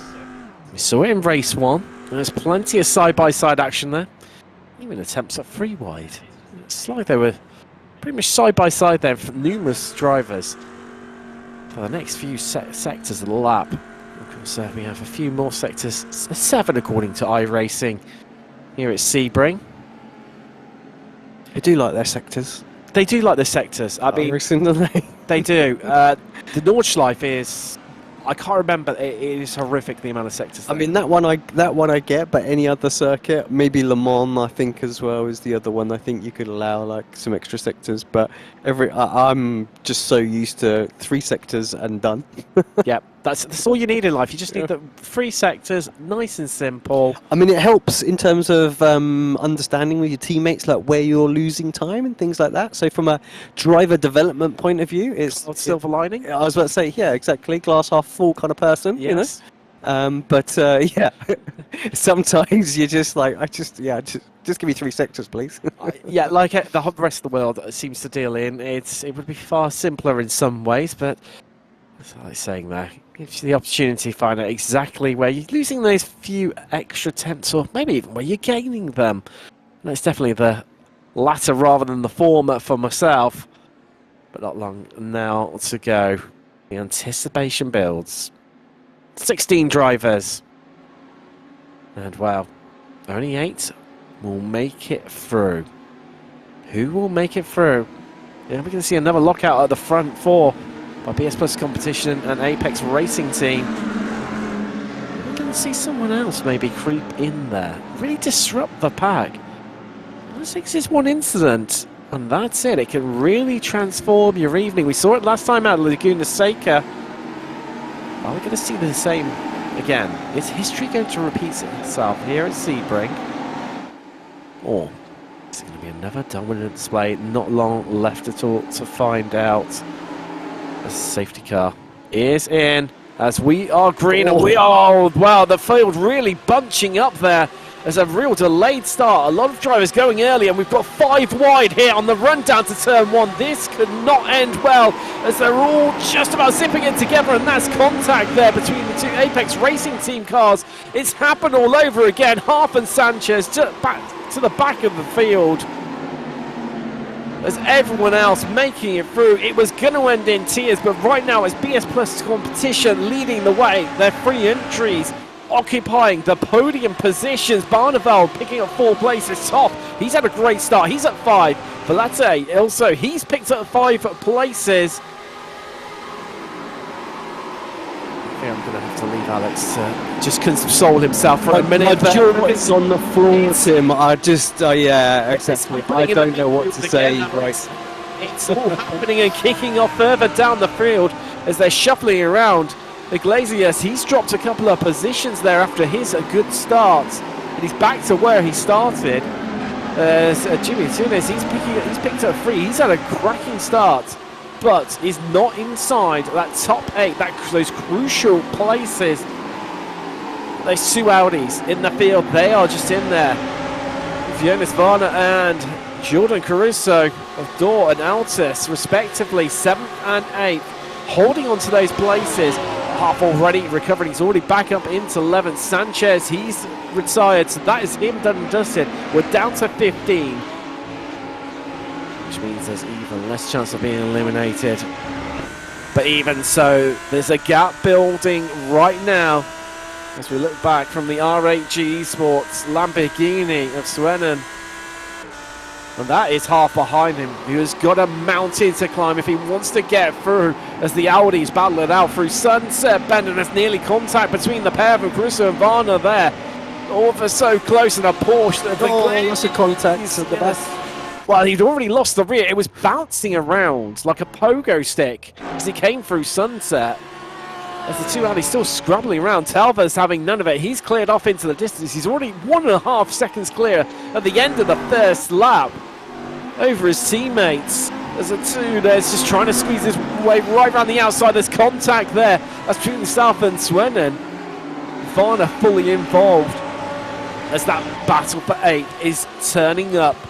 Not just one level, it's 2, it's 3, it's possibly even 4, as right now it's V10 versus V10, but it's all about the braking down into the hair. Oh, not a lot of room there. It's not, he's being squeezed, and there's a bit of a bump there, just slowing up on the apex, so it seemed, from Jonas Varner of Tor Esports, but look at it, he's allowed him just to scamper away up the road and open up 6 temps, whereas he was having to defend heavily. Well, just in the background there, it's all swapping around as Half's picked up another place. Well, let's say he picks up another place. Swennen just fighting back, but he's on the inside. That's the move done. Half. Oh, he's run it in too deep, and there's a bit of contact and a bit of a squeeze wide on the apex there. And all that hard work has come undone. And that's Half gone. Wow, not the start for Apex Racing Team they would have hoped for at all, as they are looking down and out right now. As you see, Kiss there. Well, he had a busy race 1 of the evening. He's going to need to have an even busier race 2 if he wants to try and make it through into the semi-finals. But right now, there's still those two BS Plus competition cars backing up the pack and allowing Talva just to head off into the distance. You can really see that gap opening up. It's opened up by another half a second, I believe, last time around. Yes, it has. It was 1.5 at the line last time. It's nearly 2 seconds now. Just a few hundredths off as that's the breeze up the inside of a Lopez. Four-cylinder driver having to concede turn 1. And Kiss is trying to be ever opportunistic. Is Norby Kiss. But can't quite get it done. Has to back out and slot back in behind Labrige. So behind Lopez, sorry, apologies. Gonna need to, yeah, these guys are gonna really need to try and work together just to see if they can bunch back up with the main pack, I think. Otherwise, they're just gonna have no chance of getting through. Warner sitting on essentially the last spot at the moment in his Audi down 2. Again, he'll just want to tuck on in here and make sure that he doesn't drop off the back of them. Thing, isn't it? It's ensuring that you just stay in with the pack, but keep tight with them. Otherwise, it all ends in disaster. And well, you can so easily drop off the edge of the pack, and as we've seen already so far, at least. Well, the race is from today, so we see the replay of the start, and that is how it ended in tears for Sanchez. Off at turn 1, as it just got so excited. It was all about that start, wasn't it, Alex? Everyone thought that the BS Plus competition guys at the front had gone a lot earlier than what they actually had. It just caused that condensed pack where we had, well, as I was saying on, in the live. Oh, it's soft. The Arnage car manages to hold on to it. Tyres will be absolutely screaming, cooked at the moment, so good opportunity for Jonas to make a move, looking on the outside. Surely he's going to want to, because then that's going to put a car between himself and Jimmy Tunes. He's right behind, as he's having to try and squeeze right the long way round, right round the outside. I mean, if you work this well, Arnage, you get the place here, and Jonas gets hung out to dry. They're trying it, aren't they? They're absolutely trying it, and Toff trying to act as, well, the assistant here to get Tunis right through, but he's going to be on the outside. He's trying to fight his way through. This is going to call to braking, and surely, I mean, Jonas Varda is no slouch whatsoever. He's no mug. He can see exactly what's happening here. And Tunis could even lose out here, because Swennen, he can sense an opportunity. He's a wily old fox. So we're on board with the Arnage Lamborghini right now, and that is 8th place, and that is a chance of getting through to the next final just in front of us. That is being backed right up into us by Toff, our teammate right ahead of us. I mean, that's what you want. You know, if you know you need to make a move, having the teammate ahead, just sort of slowing the car up a little bit. He'll know that if he does get a run and they're side by side, his teammate will hopefully move over and help him in the draft, things like that. So yeah, he's got every opportunity here if he can just get alongside. So we jump to the front battle for second and third, actually. Barneveld and sorry, no, that's Ruben, isn't it? And Pastor. So it is, yes, just behind. It's to catch me up because they've, at a glance, the rear end of their liveries are very, very similar in some ways. It's not just me. It's we like lovely, bright, different colours as commentators to really stand out and pick out cars, but. I remember there was a lot of people moaning that there was lots of red cars on iRacing and liveries, but to me it just seems like the blue, white and sort of black or dark grey seem to be heading as the new number one. There's contact, and wow, that, all of a sudden that's changed things. The top trying to help out his teammate has now undone everything for himself, and he is out. He is outside the top 8. And Varner has come with him after they made contact into turn 1. And now it's the roles reversed because Atsuda sees to help his teammate out, whereas he's being helped by his teammate, Toff, previously. In the blink of an eye, the dynamic has suddenly shifted around those knockout places, and this is going to get more intense because you've got Pablo Lopez for Fordzilla in that 10th place, wanting to get involved. So we look back from Ruben's car. It is close, isn't it, up at the front? And that sort of train you spoke about earlier on, Alex, is definitely forming in a few of these positions where they're all nose to tail, not giving each other, well, not even a tenth, not even 100, barely 1,000th in difference in pace between them. I hate to say it, but I told you so. Well, that's why we pay the big bucks. You know, with all your wealth of experience at this level, it's what you're here for. Yeah, this is. I mean, I think it's just going to get closer and closer. Next week, tomorrow will be even closer again. Yeah, I would say the final, but obviously the final is just the 4 of them, so I expect that to be nip and tuck anyway. Why'd you say that? It was the interesting dynamic last week, wasn't it, where you had the leader would go and it was all about that battle for second. We're going to see the same again in the shootout later on this evening. And we have the top 4 going at each other for 3 different races, as that's a move up the inside, or is it Cairns when they get it done? Jason is trying to back up the pack right now as much as he can because he's trying to bring his teammates off, who's headed, well, that collision they had with Jonas Varner has put him out of contention, and we could be losing, well, race 1 of the evening, lost our winner, so first race finisher last time out.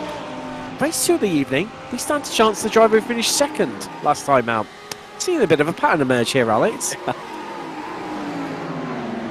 I think Julian's now starting to think about the next race, where he might make it through on 8th right now. He can see a clear track ahead, like one more place. It's just a better starting position.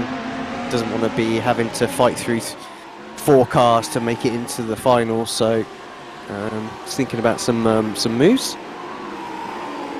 Talking about thinking some moves, Pastor just trying to size up that BS Plus competition Lamborghini in front of them. And if we stay as we are, that means we'll only have 1 Audi into the next round. This week is Jordan Caruso of Altus Esports.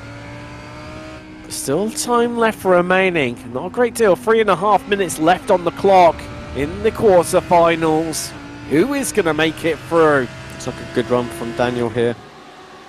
Will he make a move into Sunset, or is he going to wait and maybe go into turn 1, battling behind as well? Caruso having a little look.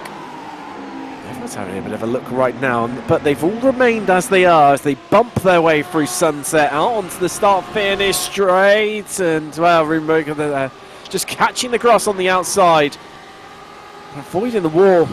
You think he'd lose a bit of pace from that. It definitely doesn't seem to be, but it's all about this battle that's emerging behind them, because that Audi is looking incredibly racy of Jordan Caruso.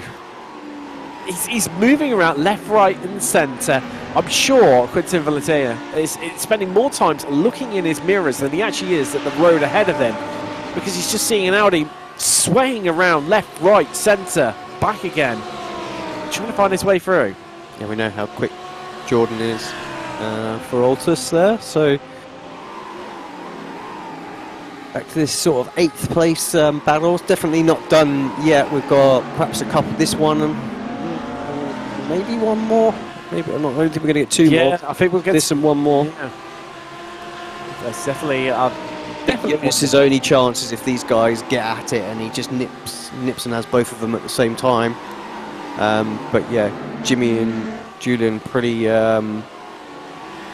good drivers, and they'll know that if there's a move that's going to happen, it needs to be done nice and clean. Interesting dynamic as well, because Jimmy's surely he's going to be trying to back everyone off to get his teammates off. I think that's out the window now. With a couple of laps to go, he's on his own. He's got to get by 3 or 4 cars. I think Jimmy is all about self-preservation right now. See this battle for 5th place still raging on. Well, I mean, to be fair, the gap is starting to shrink between themselves and 4th place Pastor. There's all you see the different lines there. There's 101 different lines through that last corner. Well, that is very true. It is very true. And Caruso he's definitely electing for the late apex there. As white flag is in the air, so we have got 1 lap left to go. 1 lap to give it everything you've got if you want to get through. And we've got 3 cars fighting it out over 2 places left in the... Surprise! Wow, that is... Surprise birthday party. Surprise everything. All rolled into one as Varner says, hello, I'm here. And he's up the inside of Swinnen. He is now the driver at threat. He is the driver who's not going to make it through. Can he return the favour here into the hairpin? He's surely going to be too far back. He has a lunge. He's having a good think about it. It's onto the brakes. And there's further contact and they're banging doors. Wing mirror is still on. I don't know how. And somehow Varner just about holds on to it by the skin of his teeth.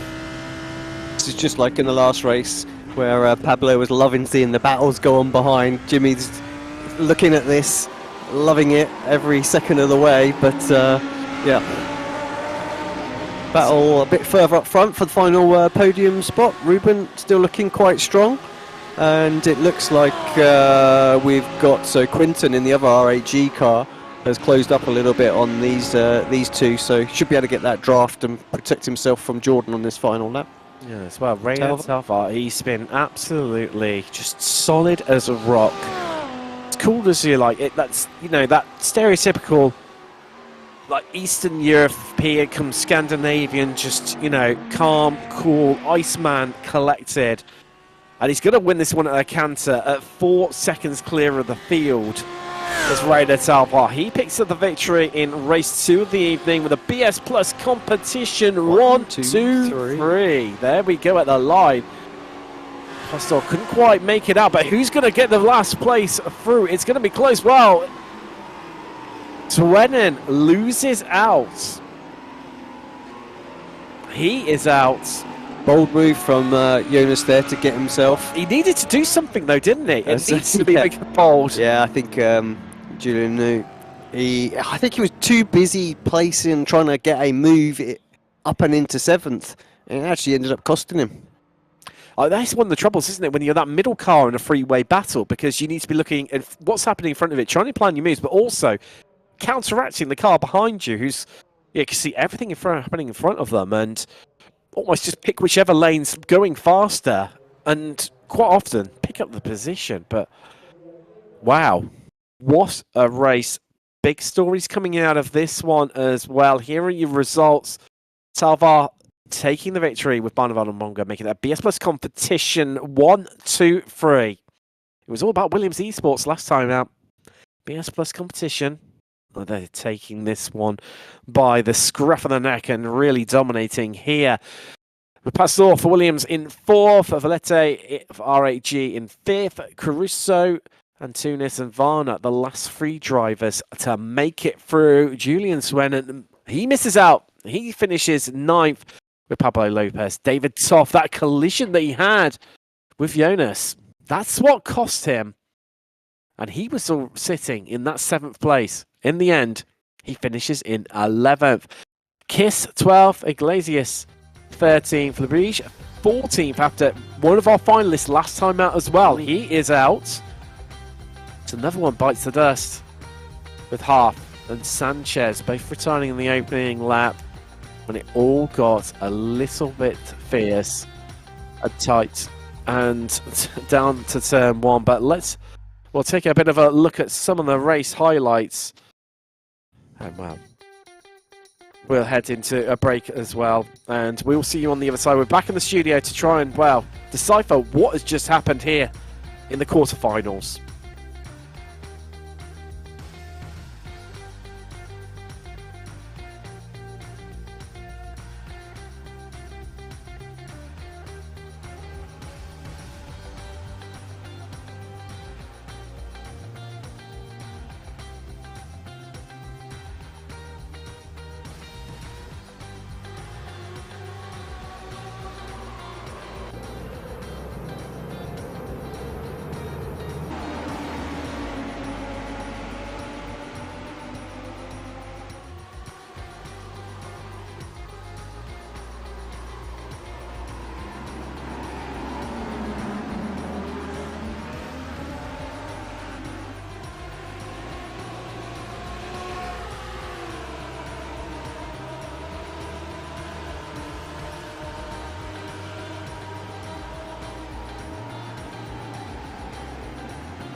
Welcome back.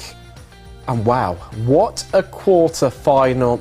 Only 8 drivers made it through, 8 disappointed drivers, and it was all about that start. You can see it in the background right now. Salvador, he backed up the pack, and I tell you what, it works really well for him because we had, I forget, 3 wides. That was just amateur out. You know, 4 wides. No, we had a 5 wide on the run down to turn 1.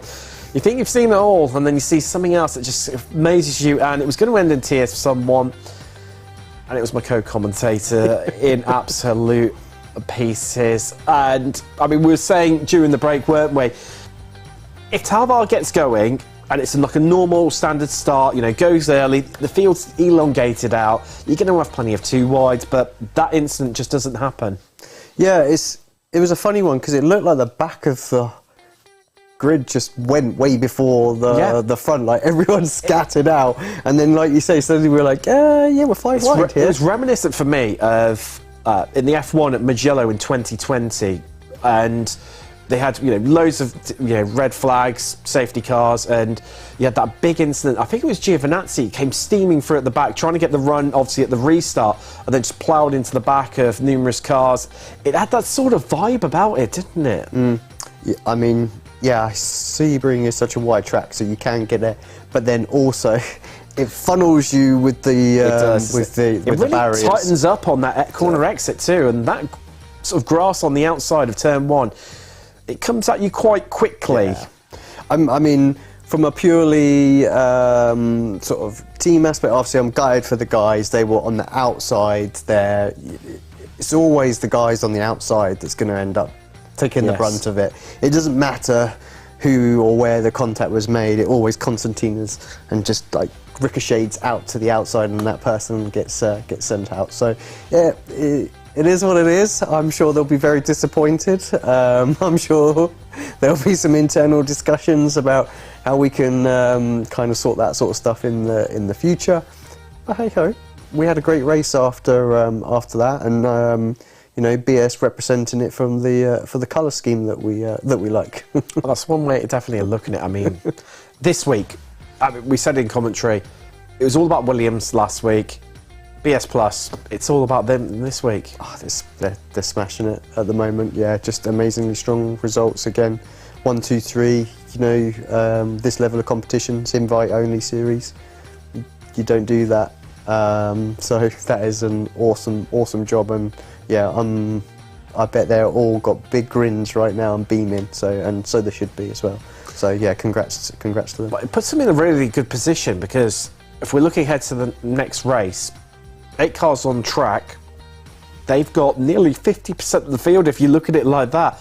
And also, they're all at the front, so with the top 4 progressing, it could well be that they just, if they're really clever about this, they lock out the front, really coordinated starts, and just pull away and just get them all themselves through to the final and then worry about it there. Yeah. And then they can gang up on the poor soul who's going to be against potentially 3 teammates. I mean, yeah, exactly. That could be the way. I mean, I think their experience in things like ERL will make a difference, because obviously they're used to doing a lot of like team v team battles and things like that. So they'll know how to, you know, work the positions. Yeah, like I say, even if somebody gets sacrificed a little bit to let the others scamper away, and then they just fight it out for the top spots or something like that.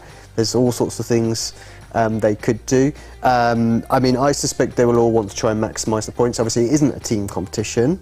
It is all about individuals today. So they'll all want to score as many points as they can. Like I say, we'll have to see whether or not they can work it so that they can get some of the guys that didn't get as many points last time right towards the front to maximise their chances of making it to the final, or whether they're just going to kind of let it play out. We'll see. The other, obviously, on the complete flip side to what you're saying, if 3 of them make it through and one other, the one person knows exactly what he's got to do. Like, you haven't got a...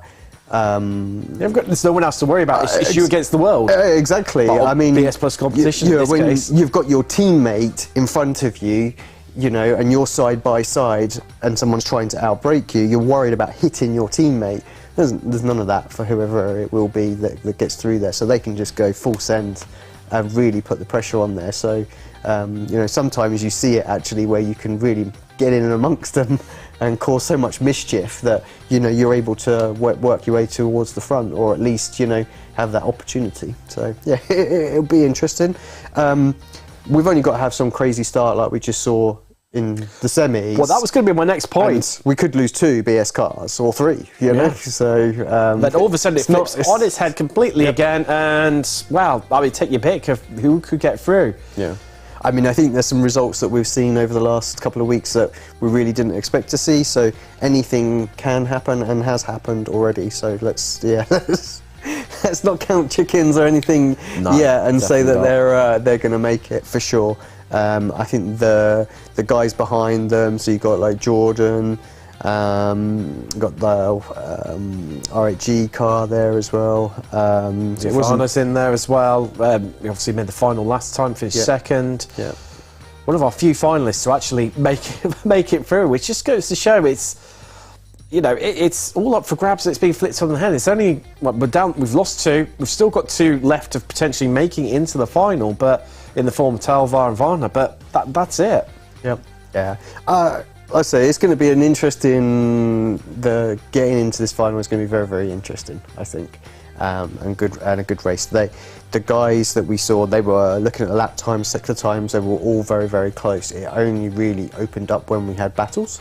So I think that's what's going to separate it. I think if, say for example, there is a battle for 5th and 4th early on, the top 3 could scramble away, and then it's just going to be.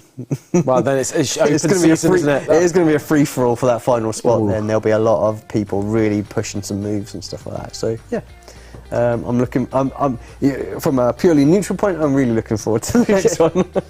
Oh, most certainly. And I mean, it's really sort of tantalising that battle for 4th. I think everyone's going to be desperate.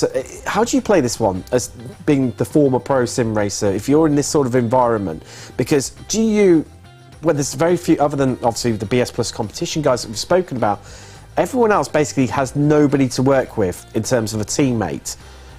Do you try and work with the people around you to ensure you stay in contact with that top 4 and not fight with one another, have almost like a mutual respect for one another, and then worry about it towards the end? Or do you start fighting early on?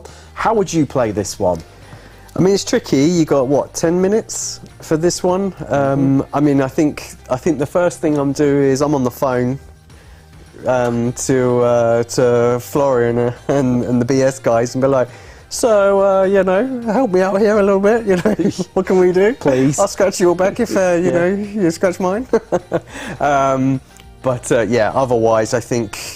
I don't think we'll see any of this holding off to make moves. You just don't have the time. 10 minutes around Sebring. It's not many laps. No, it's not. So I feel like you're going to make your moves as quickly as possible. We saw some surprise overtakes there as well, and to get it done right at the end. And I think we're going to see those happen at the very start of the race. I mean, always we see it on the first lap, but even like in lap 2, 3, like if there's any opportunity of doing some sort of late move, those are going to be taken. Oh, well, it's going to be interesting to see, and I know the service is being put up right now, but obviously a bit of a discussion point during the sort of break here right now.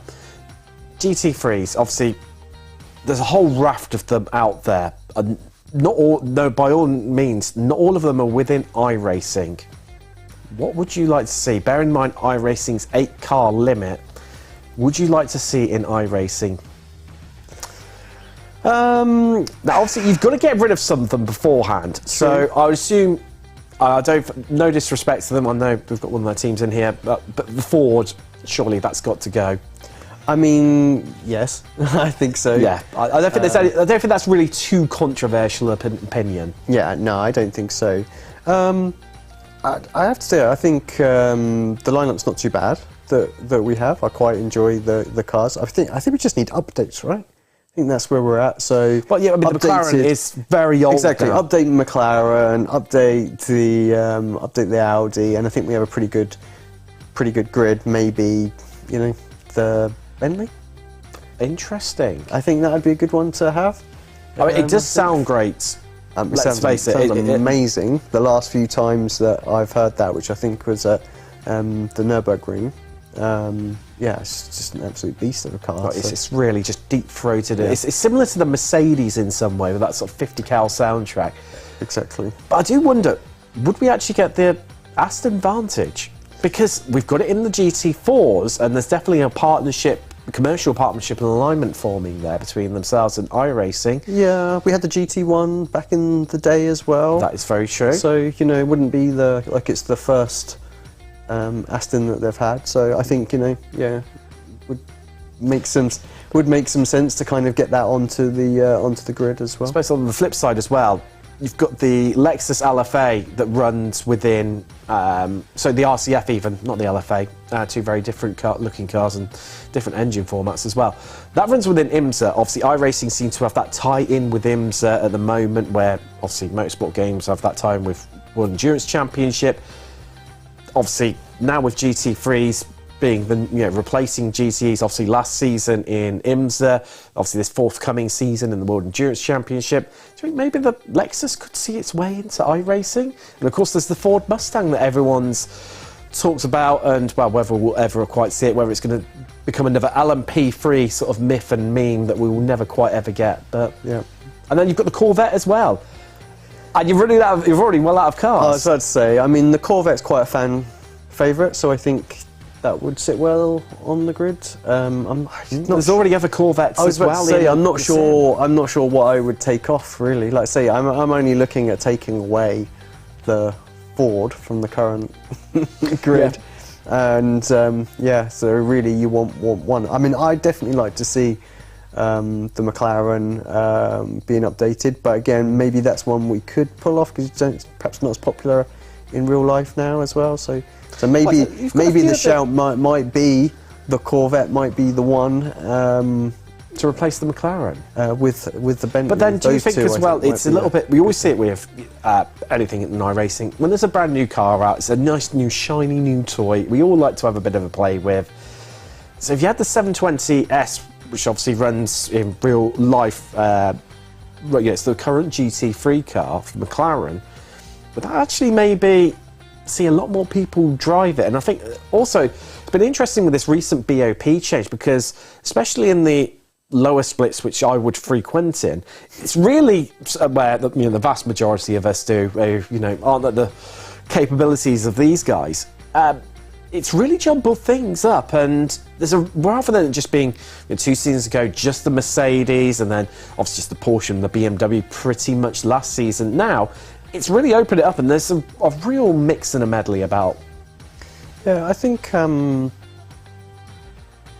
matter what, whenever we see a new car, call me sceptical, I think they always perform well, right, with balance of performance. They do, yes. And I think when we see really good balance of performance is when we have a little lull in new cars, things like that, because they just have the time to get them kind of refined, so they're all pretty close and understand what's going on with them.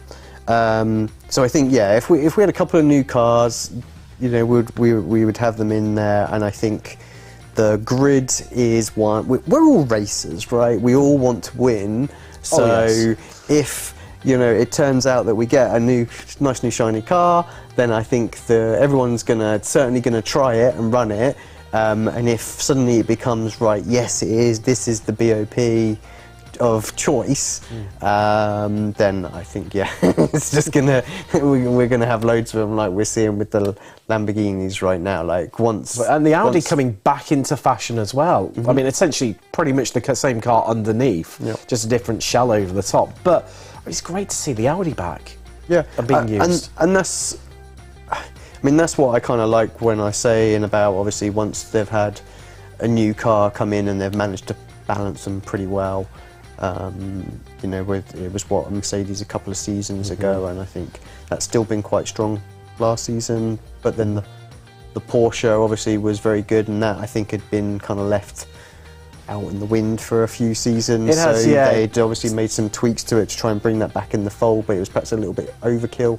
So it's taken some time now, but they've got it into a sort of settled rhythm. I don't want to call too much too soon on the BOP in terms of this season, because like I say, from what we're looking like, it looks like very two distinctive cars doing it. But I think on the official side of things, the longer races, it is a bit more open. But yeah, I haven't heard too much talk about BMW and things like that. No. So, which was super strong when the BMW come out as well. So, yeah. And talking of that mix of cars and sort of nice little segue, obviously, with the grand final for this event being held at the Daytona 24 Hours, the iRacing equivalent, you've now got the BMW hypercar in there as well, into the mix. This now, as yourself, as you know, coming back to your discussions we were having previously, your role as a team manager, this has now opened up a different potential for yourself, because you've got 3 classes running at Daytona this year. Obviously the new LMDH, the LMP2 that we've had previously, and obviously GT3. How do you think that's going to see teams attack different resources? When we spoke a week ago on this show, you were speaking about, you've got limited resources. You can only put the drivers in certain cars when it comes to certain events. Are we going to see maybe it sort of open up to some, well, I say, not as strong teams, that's probably a better way of putting it, who are going to have good results at Daytona 24 Hours, where before you were just running an LMP2 and a GT3, well, you've got an extra class in there. You can't run in all 3 and be at the top level. I mean, I think there are some teams that have got enough strength and depth that they will certainly run all 3 and will do that. I think we're already talking about it internally in terms of having to make sure that iRatings are absolutely on point for this event, because I think the strength of fields are just going to be phenomenally high.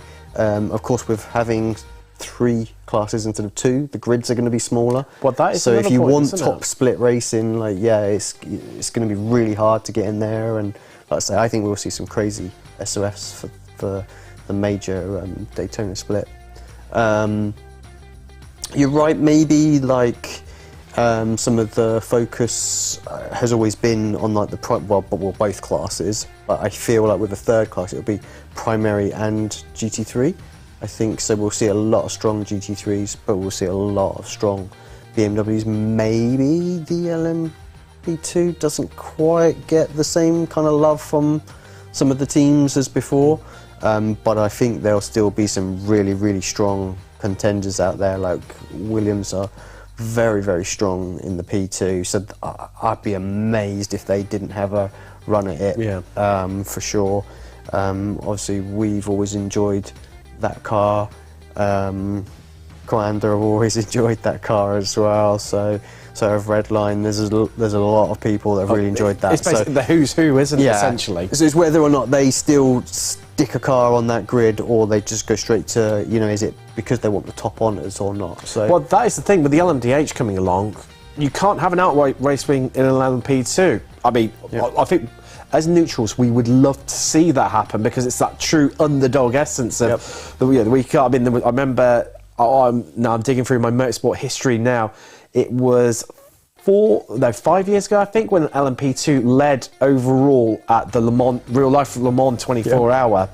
And that was a great sight to see. Didn't last long, but it did happen, crucially. But surely it's going to be those bragging rights, the overall victory, which is surely going to see quite a few people teams migrate, who haven't got that strength and that depth of the strength from LMP2 across into the LMDH. Yeah, that's where we might just see, like say, a slightly slower, lower SOF and in LMP2. Some but then I suppose flip side of the coin on that one, Alex, is, well, actually, if it's going to be a lower SOF, it gives you a chance of having better bragging rights in LMP2 and taking that victory. Yeah, quite possibly. Like I say, it really is going to be an interesting one. Like I say, I wouldn't like to call it right now. It can go either. There's still a long way to go, isn't there? I mean, between that. Well, I say that, January is rolling around incredibly quickly. I mean, the next week before Christmas. Yeah, the way this year's gone, it's just been absolutely insane. I mean, I think all the drivers will agree that the calendar just seems to be getting busier and busier and busier to keep up with everything. It's just crazy. It's relentless at the moment, and the year is just flying by. And I think next year is just going to be the same. Maybe even more events are going to try and get packed in. It seems to be like the second half of the season. It's just got like next event, and then it just you spoke a week ago, didn't you, where you had some drivers running 3 or 4 events on a weekend. Yeah, and I think we'll see that quite quickly. The start of the season perhaps has more been focused on like the Porsche series, and I think we might even see an opportunity of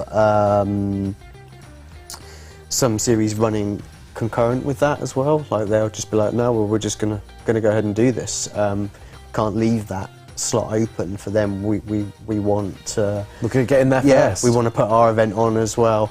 And yeah, you guys can take a pick of which one you kind of want to go for. So yeah, that'll be interesting to see. And like I say, the year's going to fly around even quicker. Well, it's a good sign of things because it shows that there's definitely a strength there and a growing esports scene within sim racing, which I think we can all definitely agree on. It is long overdue. We're going to head into a quick break now, and we'll see you on the other side where we'll get things started for the semi-finals. See you shortly. Are you struggling for consistency in your sim racing? Does your iRating look like a roller coaster? If so, we have good news for you. The way to get more consistent is to first understand what you're doing differently than the professionals. And VRS is the answer. With our competitive subscription, you will have the telemetry, setups, tutorials, and everything else you need to fully analyze your driving. Our data packs and the ability to compare your driving with the best in the world will show you exactly where to adjust your inputs, change your driving line, and shave seconds off of your lap times. And our powerful and precise Direct Force Pro wheelbase and precision pedals are being used by some of the world's best drivers. All these champions agree that VRS hardware is not just the best on the market, it's also priced well below the competition. So if you're looking to upgrade to direct drive and the best pedals in sim racing, VRS is your answer. If you want to get better, get faster, and make it happen sooner rather than later, you owe it to yourself to find out why so many people are switching to VRS. You'll be so glad that you did. Visit www.virtualracingschool.com and learn why the best use VRS.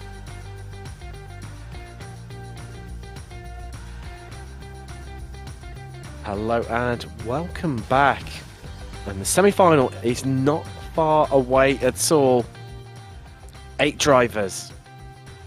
50% will be gone. And we will be heading into the final after this. Who is going to make the cup? Who's going to be less disappointed? Is it going to be another dominant race from PS Plus competition? Or is there going to be another incident and we see maybe one of them not make it, 2 of them not make it, or even all 3? Well, we're not far away from finding out. Alex, we've only got 2 of our finalists from last time out in the form of Varna and Salvar in this semi-final.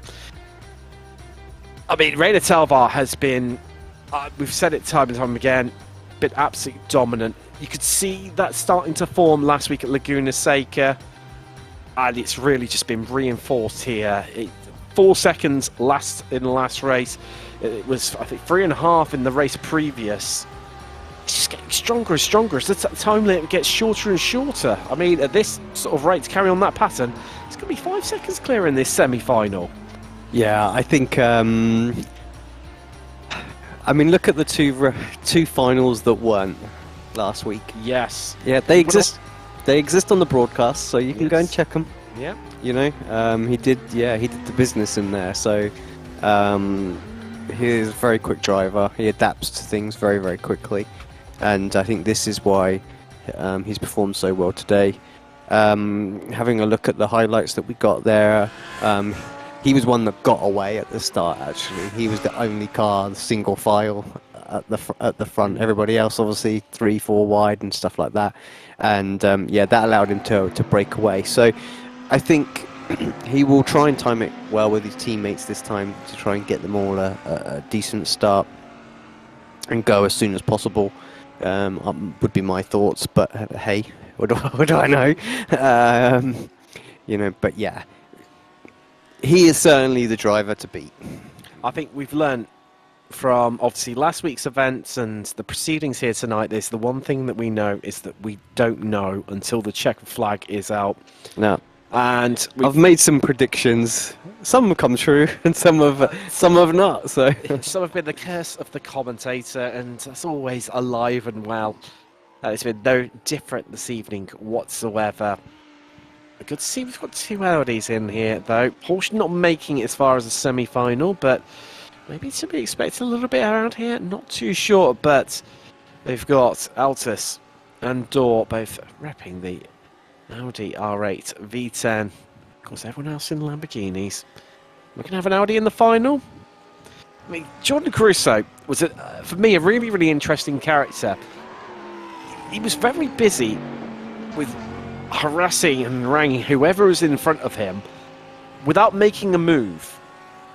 And I do wonder if he's almost playing it a little bit like a slightly more passive-aggressive version of what Jonas Varner, how he attacked the race last week.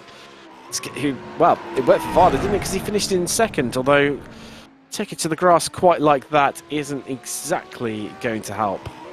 yeah, kissed the inside of the wall there through turn 1, which is running him out wide. But yeah, Jordan was a great guy. Had the pleasure of meeting him in Munich this year, and yeah, like I say, good character, very fast driver. Again, can adapt to things very, very quickly. Yeah, at that land event, like I say, he adapted really well there, and I think if he wanted to go for a move, he would have done. I think he was being a little more sensible with it. I always like to talk about like the netcode and things like that, and Aussie ping and stuff like that. And I don't honestly, maybe like he will be able to confirm or not that whether he's like drives for thinking, you know, sometimes it can be a problem. Like, do I risk anything at this point? Like, if I can't get a move done where I'm cleaning up the inside and just get it done, you know, is it always a bit risky to go to the outside because, you know, sometimes you just get pinged off. You know, no pun intended there. Well, there we go. But, you know, he's kind of like, well, I'll leave that until the final, you know, or now if he needs to, like when it really is critical. So, you know, he's got to make a few places in this race for sure. So he'll want a good start, and I think we'll see Jordan make a move or two. Like, he's looked quick. He hasn't been wanting for pace or anything like that. He's been holding with that pack the whole time, and so's Quentin actually. And sorry, Quentin, for forgetting it was yourself that made it through. I could only think of Julian's name who didn't make it get through in the last one. So yeah, so Quentin also another guy who is extremely quick. And again, will happily make moves when he needs to. So I think, like I say, this is the one. This is the race I think that's going to be really tasty. Back to my food puns, like last week.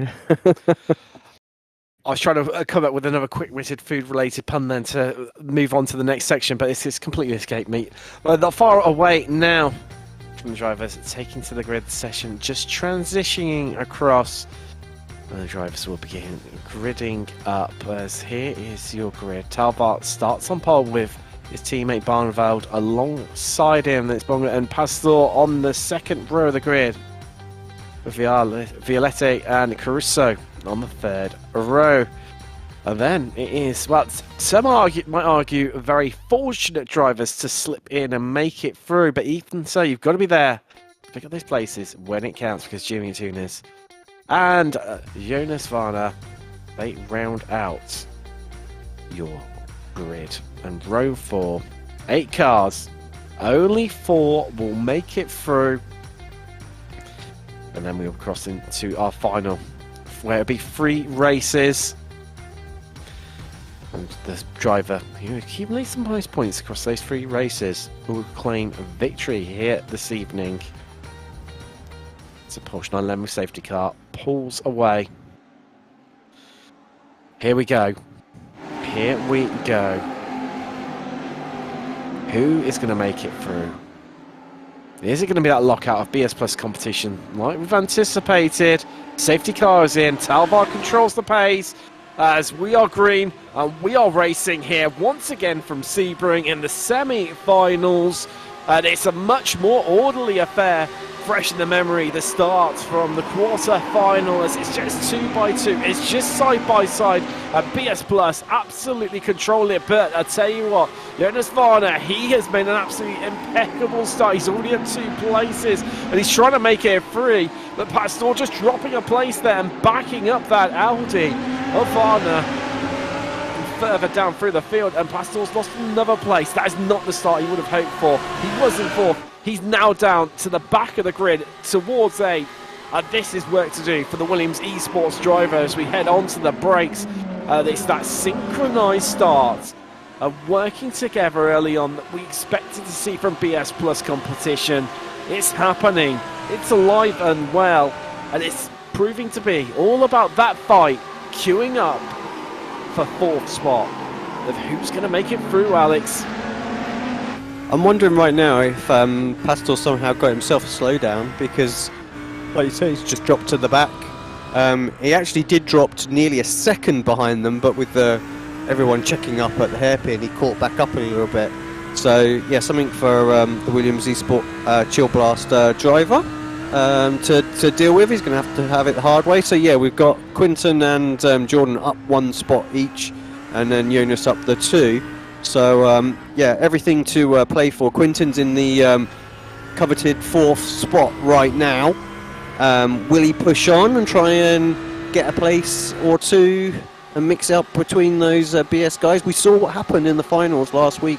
Really, with the short sprint races, you want to be as high up on the grid as you can possibly get, and it's where you finish, so you've got to make the moves in the race.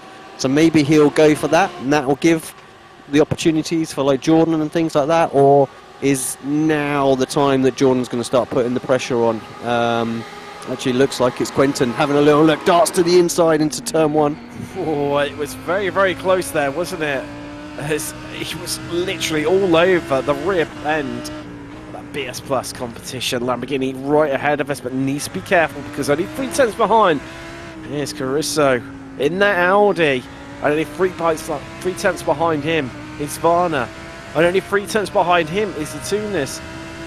And just a little bit further back is Pastor. Don't discredit the Williams driver. But here comes Violette round the outside onto the hairpin. Can he get it done? He's trying to squeeze his way through. He's trying to keep his nose in there, but he can't quite do it. And yet again, Monga just about defends it. And there's a gap already opening. The top 2, they are checking out. They're getting away right away from this action. As onto the brakes, Violette just having another bit of a look there. And right now, it is seeming like Monga of BS Plus competition is under a whole world of pressure. We're already at a 3rd race distance. That is how thick and fast the action is going to come at you and how little time you've got to try and get these moves done. That is why we're seeing more aggressive driving.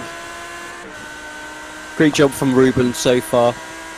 Even this first sort of lap and a half there, he's been able to give his teammates enough of a buffer that they're out of the draft already and probably secure into the final of this race tonight. So, yep. Job done. Now hold on to it, defend for everything you can, make sure that you don't lose that 4th place as well. But yeah, here comes Quentin. Definitely got the run. Going to have to go around the outside of Sunset if it's going to make it happen. Oh, no, nice little switchback. Oh, he stole the dummy. He's done it. It's absolute perfection. But he's going to be on the outside for turn 1. Was this intentional from Monga? Could Violette find a way around the outside at turn 1? Oh, they're squeezing. Not long to find out. He's squeezing him right up against the wall, and everyone else fans out across onto the racing line. There's yet again Violette trying to find the way round. Surely Jordan got the run here. He's gone. He's going to be gone. And here comes Caruso. He's trying to get right behind. Oh, somehow. Oh, they're still alive. No! No, he's gone. Oh, that was Varner. Yeah, he's around. That's unfortunate. The rest somehow survive. He's full of smiles. That's what we like to see. Yeah, that's unfortunate. You've got to go for it, haven't you? You know you're in this position. But yeah, Jonas. I think he also got the run like Jordan. So Jordan got the main run, but yeah. Well, Jordan switched straight back across onto the racing line. to try and find a way through. It's turn 1, and so did Jonas, and well, it's tight 2 wide into that part of the track. These guys said, forget that, hold my beer, watch this, and attempted a 3 wide. It's moments like this why we come racing.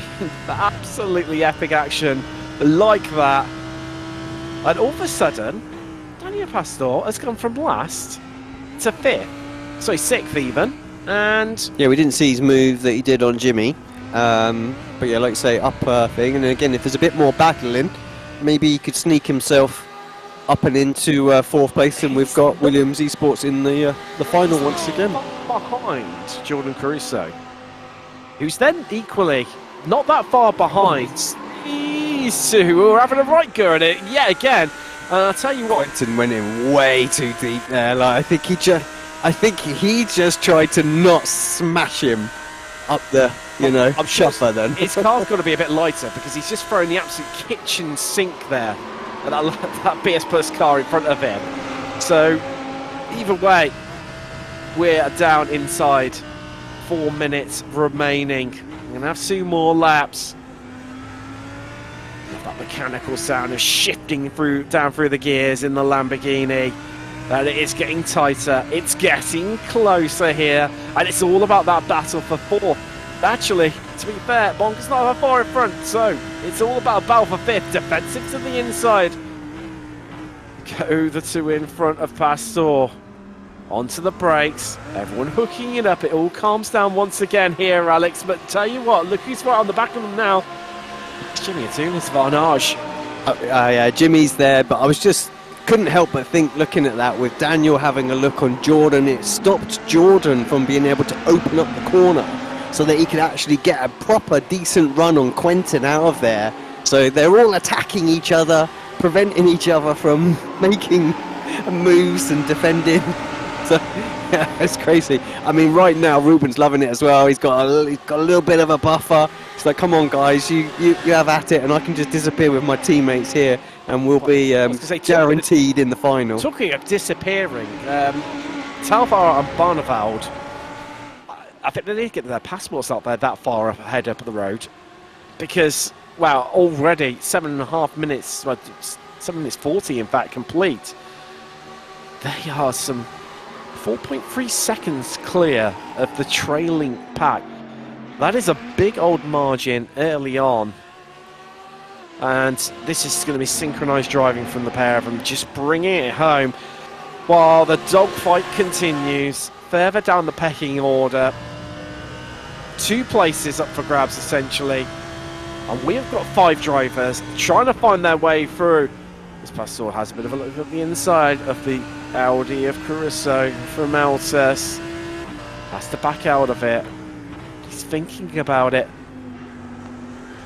Yeah, Caruso dropped off a little bit from these guys. 6/10. I know that's not a lot of time, but actually is at this level. And I think he just had a bit of a snap understeer there. I don't think he quite caught it, Alex, did Caruso. As he entered the corner, the front end just twitched out to the right of the corner and left-hander. I see if he can experience anything in the slightly slower pace corners, but I mean, this is tricky for Antunes because how he needs to make up places rapidly, but doesn't have the time. And if he fights with these guys, then it's going to fall off the back even further. I mean, that's not stopping Daniel Pastor at all. He's having a right old go at Jordan Caruso, who's clinging on for dear life what it feels now to 5th place. And these guys are just falling further and further behind because there's now a second gap. I was just going to say, it feels like, I just felt like half an effort, you know? Like half put it in, and that's why they're dropping off. Like, I feel like, yeah, if you want to go for it, then you've got to go for it because you're going to lose the top 4 there. So yeah, interesting from Daniel. Like I say, I think if he doesn't go for it now, like, that's it, it's game over because they're just not going to get up to these 2. I think if Quentin's using his head right now as well, like, he's not going for any kind of move that is, again, like a half move. He's not going to try and slow them down. They've got a second gap. Definitely had an opportunity to have a look there into sunset, decided not to do it. Maybe he'll get a run out here and he'll have a little look. Yeah. So, but he's kind of got to go, like, it needs to be full commitment into this, not just sort of hang it in there. And what's Ruben going to do? Ruben just lets him have it. He knows he's qualified into that final. Contact. The contact there, and Jimmy, thank you very much, slips himself up the inside, takes that extra point, as it will be at this current moment. And maybe he'll use that opportunity to get another one on John. John just doesn't seem to quite have it in this last little section of the race here. They've had white flag out. 1 lap left to go. Going to be last of the late breakers around the outside, maybe for Arturias here. I don't think. No, he's not going to do it. And I tell you what, let's open the door to Pastor. He's trying to find his way through, but he can't. Has to back out of it. He wants that place back. John Tunes, but wow. Another driver with ultimate concentration on his face. Look at this coolest. Oh, hold on, he's running a bit deep there. Are we going to see a Williams Esports car? There you go. No, we're not. There we go. That's what's happened. And Jonas Varda, I can hear him coming up here. He's got a chance to pick up another place. Very, very late on. Yeah, good on Jonas for carrying on, because you never know who might knock each other out. But yeah, like, good point still for Jonas. You know, it is. So remember, it's 1 point per place. So you know, he's going to finish sort of like 8 points off of the winner tonight. After getting into the final, that's surely going to still see him inside the top 4 in this championship. I'd say he's in the. Bar it all going catastrophically wrong tomorrow night in the 3rd round. Amazing from these two. I'd say Jonas is. I think he's at the arrivals gate of that plane going to Daytona. There's he's top 4 through Telvar, Barneveld, Violetta, and Bonga. All make it through on the grid for the shootout final that is coming your way shortly. Caruso, Antunes, Pastor, and Varna are all out. As we lose another of our finalists from Laguna Seca. This time, Jonas Varna finished 2nd last time out. This time, the Dory Sports driver only good enough for 8. And here are your classified results. Reina Talvar with a victory, with Ryan Barneveld coming along for the ride with him. In the end, those two, 5.2 seconds, very nearly, clear of Quentin Vallette. That is a big margin across a 10-minute race. Rumbunga finishing 4th. 3 BS Plus competition cars into the final. We wondered if it could happen. We thought it might be the top 3, but in the end, Ruben just only getting into 4th. Caruso 5th. And Tunes just getting his way past Pastor in the end. Late on, albeit a bit of a crunch and collision between the pair of them. He finishes 6th with Pastor 7th. Jonas Varna in the end comes home in 8th. Wow. Wow, wow, wow. We're going to head to a quick break now. We will see you on the other side. And we'll be back in the studio to try and unpick that fast, frantic, furious racing. We'll see you shortly.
And this, Oscar said, that's a little adventurous going down the outside. Yeah, he's got to get that position. Probably gonna lose another one.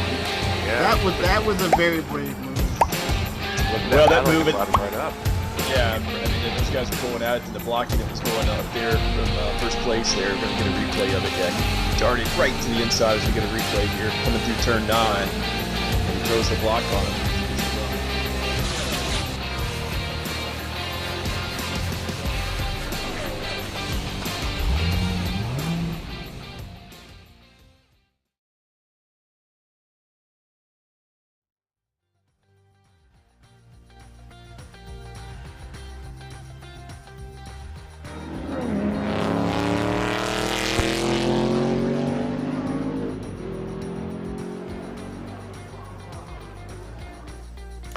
Well, welcome back, and we knew it'd be fast, we knew it'd be furious with just a 10-minute time limit in the semi-finals, and boy oh boy, it did not fail to deliver one little bit.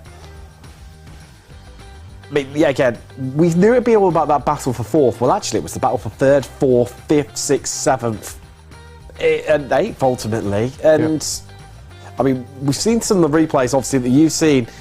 Obviously, just on screen, and well, I mean, even watching it again, 2nd, 3rd, 4th time, it was so close, and you're still on your edge of your seats the more you see it, and you know what the outcome is. Yeah, I mean, you can see like BS controlled the start extremely well, and I actually think that yeah, Ruben did a great job in just allowing his teammates to run away. I think that was like once he was 3rd into turn 1.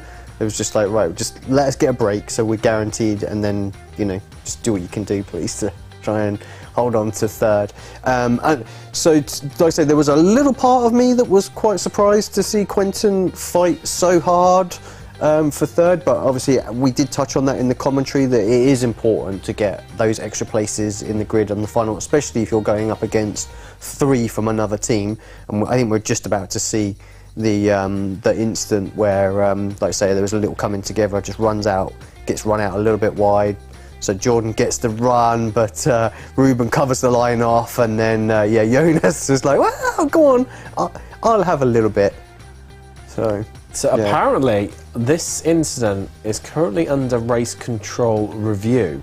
Okay, interesting. Now. I mean, this is. I mean, what's your view on it then? Like, they're going, let's stick our 2 cents. No, we have no decisions on what race control does. It's a total impartial body that does that.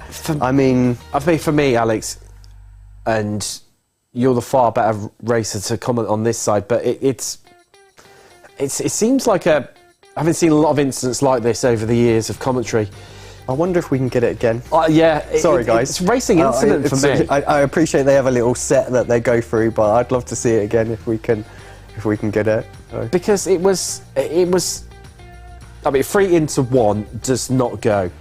Jonas, you could see that line up the inside of merge. He's full right to, well within his rights to take that, because the other 2 are, yes, crabbed out to the right-hand side of the track. He saw it. He knew that was going to be his one opportunity. In this type of racing, you said it numerous times so far this evening, you've got to take these opportunities when you're presented with them. Yeah. If he doesn't take it, well, you could argue that incident doesn't happen, but he wouldn't have stood a chance. Equally, if he makes it through, then it completely changes it once again. Well, I wonder if they're reviewing this part of it as well, so the bump wide, or maybe it's like essentially what it'll be Quentin with his rejoin creating it into a 3 wide or something like that. Because I don't think there's anything in that first turn, but here as well, like, I mean, the 2 wide, I think is absolutely fine. Maybe, like, Jonas is the guy that comes off, and he's the one that made it 3 wide. I don't think there's anything. Well, I've just heard a word in my ear. They've deemed it a racing incident, which, in my opinion, I think that's the right idea. The right decision. Because I think it could end up in bickering between the pair of us, trying to decipher that one. But I mean, these 2 were practically inseparable for most of the race. They were having a right good old go, and I was getting a bit worried in my mind, Alex, that it was going to end in tears for the pair of them, and neither of them would make the final. Especially when I saw this happen, where Quentin did so well to hold on to that car and not just. I mean, that ended out onto the wall for so many people. And then the rejoin was actually pretty reasonable as well. You know, could have easily come swinging across and took out half the field. Just cleared out the pair of them in one foul swoop. But good race.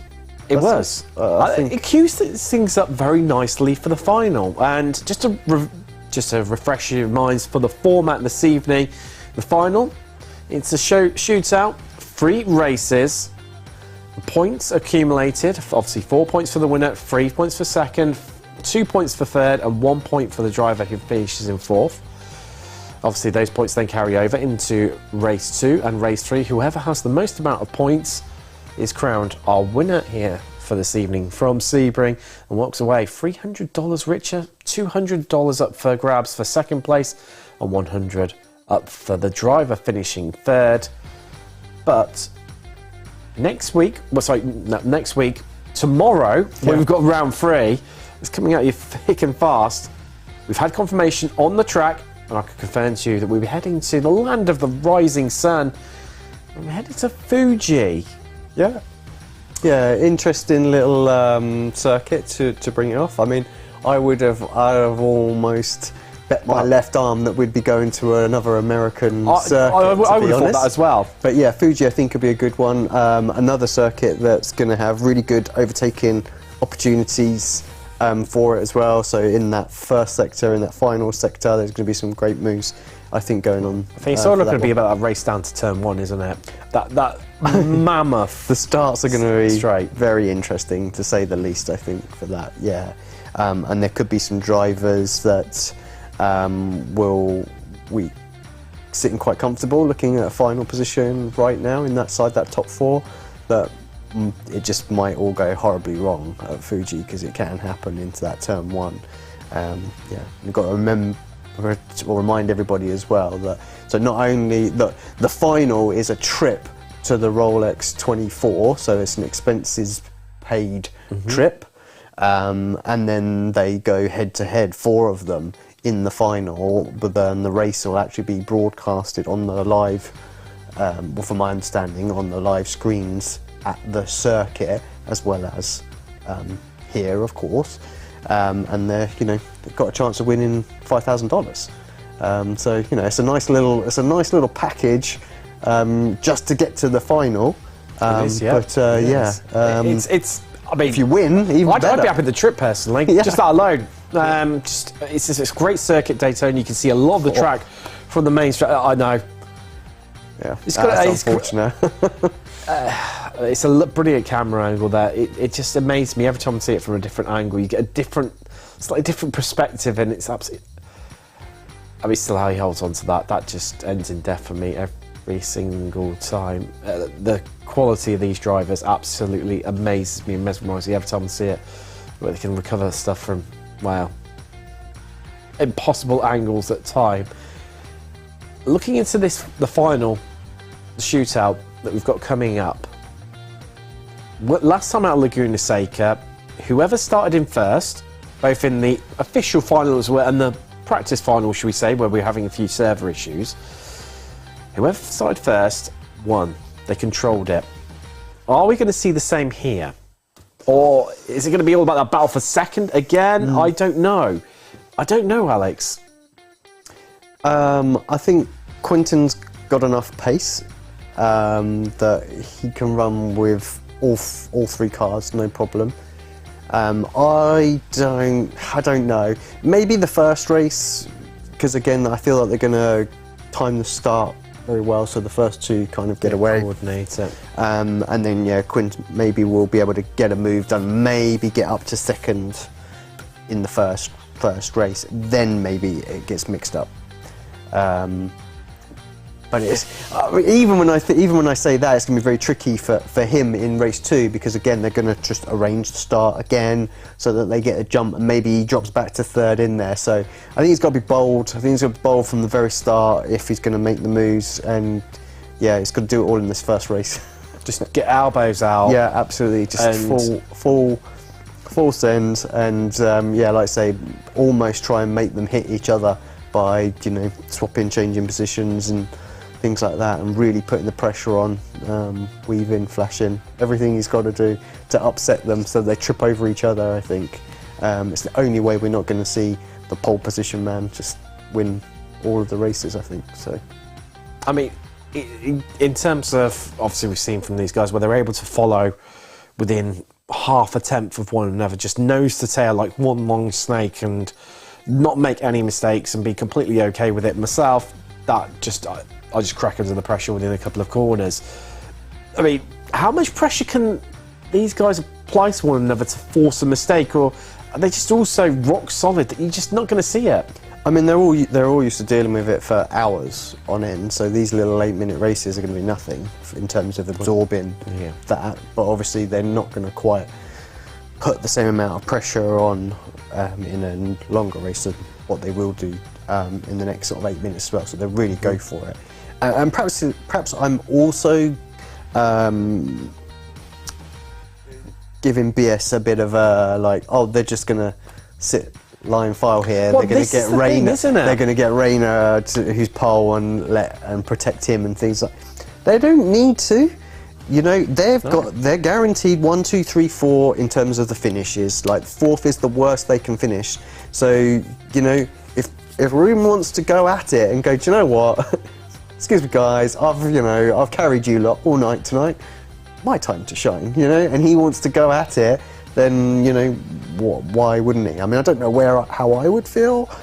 You know, if I'm sort of leading BS at this point and doing that. I mean, I think I probably would be like, yeah, you've got pretty much almost maximum points. Why not have at it? Just have a bit of fun. So maybe we'll see a bit of infighting. Obviously, last week we had multiple teams, so they just kind of went at it. Yes. So it could be. So I hope it's not going to be processional. I hope Quentin will mix it up, and maybe some of those guys will try and have Rayner as well. Well, we can definitely but hope, and I mean, like you say, they've got nothing to lose whatsoever. The worst they're going to finish is 4th. Rayner's already finished in the top 4. Previously, he had a 3rd last time out at Laguna Seca a week ago. So, in terms of him making that very final 4, bar a catastrophic Fuji tomorrow night, he's good. If you're a betting person, he's the favourite to make it on that plane across the Daytona. I would have to agree with you there. I think at this point seems to be adapting to the cars and the circuits and the changes very, very quickly and very, very well. So even 4th for him tonight isn't really the end of the world. He just needs another semi-final finish probably to book his slot. Yeah, I'd definitely like to see if we can get a hint of what maybe some live points might look like by some of these finals and things like that. So I'm not sure whether the maths is being done at this point on the time, and maybe the league admin's kicking me right now for suggesting it. But it'd be interesting to see kind of how it is looking and how it is stacking now. That might also make a difference to whether or not actually he goes for it and goes, do you know what, 4th, Ryan might go 4th is best for me. Let's get Ryan and that's Ruben another thing. 1st and 2nd, so that they've got a chance to make it to the final. Because let's be honest, they would love to have 3 BS cars in that final if they could get it. Well, can they? That is a big thing. And well, Fuji's going to be another cat amongst the pigeons. We've had essentially 3 very different circuits, haven't we? And it brings another skill set. A lot of high speed to medium speed corners at Fuji, whereas, you know, we've had a lot of slow speed corners at Laguna Seca, plenty of medium here at Sebring. From my understanding, that was where the Porsche excelled last season, in that kind of like where you needed like the traction and the medium speed, because it was just able to rotate a bit better. So like maybe, you know, if the Porsche drivers come back tomorrow night, because I really hope they do. Just for the sort of the spectacle. Obviously, I know they're not. Oh, yes, it's great to have different manufacturers. Some of them might not be racing for anything, just personal pride to get into a final and stuff like that. But yeah, maybe we'll see them. There's still prize money up for grabs tomorrow night, isn't there? True, there is. For the 1st, 2nd, and 3rd. Yep. Yeah, so exactly. It's not all fully lost. So yeah, it's definitely going to be fascinating to see how the dynamic plays out, and we'll have live points available for you tomorrow night, certainly. I'll have one of my brilliant spreadsheets, which we'll try and figure out throughout the evening as to who's going to get through, who's not. But, well, I think it's time to head to a quick break now. We'll be back on the other side, where we will have the shootout. Who's going to work away victor here tonight from Sebring? Not long to find out. We'll see you shortly. Are you struggling for consistency in your sim racing? Does your iRating look like a roller coaster? If so, we have good news for you. The way to get more consistent is to first understand what you're doing differently than the professionals. And VRS is the answer. With our competitive subscription, you will have the telemetry, setups, tutorials, and everything else you need to fully analyze your driving. Our data packs and the ability to compare your driving with the best in the world will show you exactly where to adjust your inputs, change your driving line, and shave seconds off of your lap times. And our powerful and precise Direct Force Pro wheelbase and precision pedals are being used by some of the world's best drivers. All these champions agree that VRS hardware is not just the best on the market, it's also priced well below the competition. So if you're looking to upgrade to direct drive and the best pedals in sim racing, VRS is your answer. If you want to get better, get faster, and make it happen sooner rather than later, you owe it to yourself to find out why so many people are switching to VRS. You'll be so glad that you did. Visit www.virtualracingschool.com and learn why the best use VRS. Hello and welcome back, and we are moments away from the shootout final, and we get to find who has been crowned victor from round 2 of the 2023 Pro Sim Racing Sprint Championship Series from Sebring International Raceway. Is it going to be another dominant display from Rainer Talvar? He's won every race so far this evening. Can he continue on that vein of form? Or is it going to be someone else? Is it going to be someone else, Alex? I think if we have a carbon copy of what happened last week at Laguna Seca, he controls it from the front and he wins them all. Yep. But this is a bit of a different track. It was easier to defend and harder to overtake at Laguna.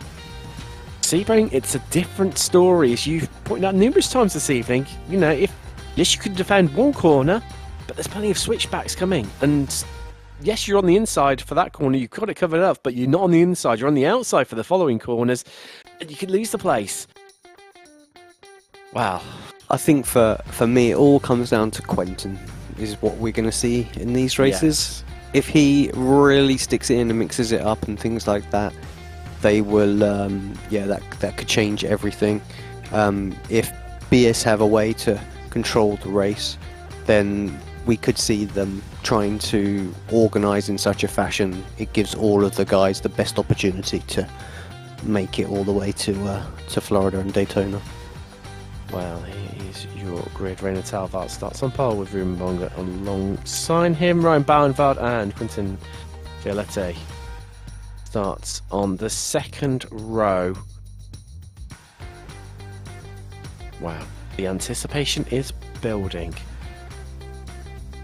Who will make it into the top 3? Coming in this evening, this driver's just having a bit of a rearrange right now, so they get themselves into the finishing order, I think, of the previous one. Race. That's where, there we go, they're all readjusted, resorted. Come sunset band, and we get ready to go racing. Here from Sebring, who's going to win the first final of this evening? That's not hanging around this time. There's no compression of the pack. Talvar goes early as we go green.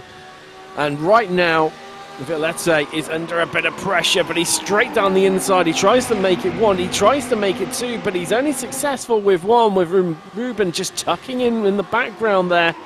As onto the brakes they come instantly.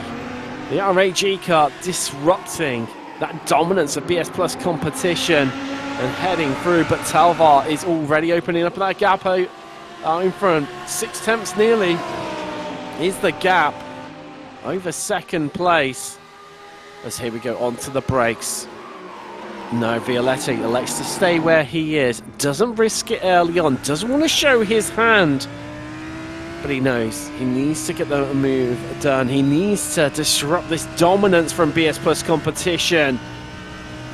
But they're settling in, Alex, and is this the calm before the storm? I get the feeling it may well be. I think so. I think Quinton had an opportunity to almost make a move immediately into the hairpin there if he really wanted to, but actually thought, well, no, let's let this close back up again after the first corner where it just opened up a little bit. So I think he's thinking big picture here, but I suspect we'll see him try and make some moves next lap, that's for sure.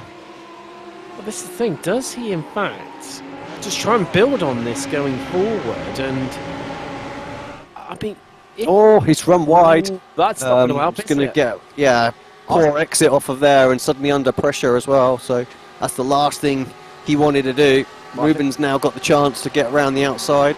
This is going to be the case of the commentary thing. So I was only about to say, you know, if he can get himself into second, that means he's going to be starting on the front row as he runs in deep there, trying to come off Ruben's exit. But Bongus having known of it, he's back on the inside looking for the switchback.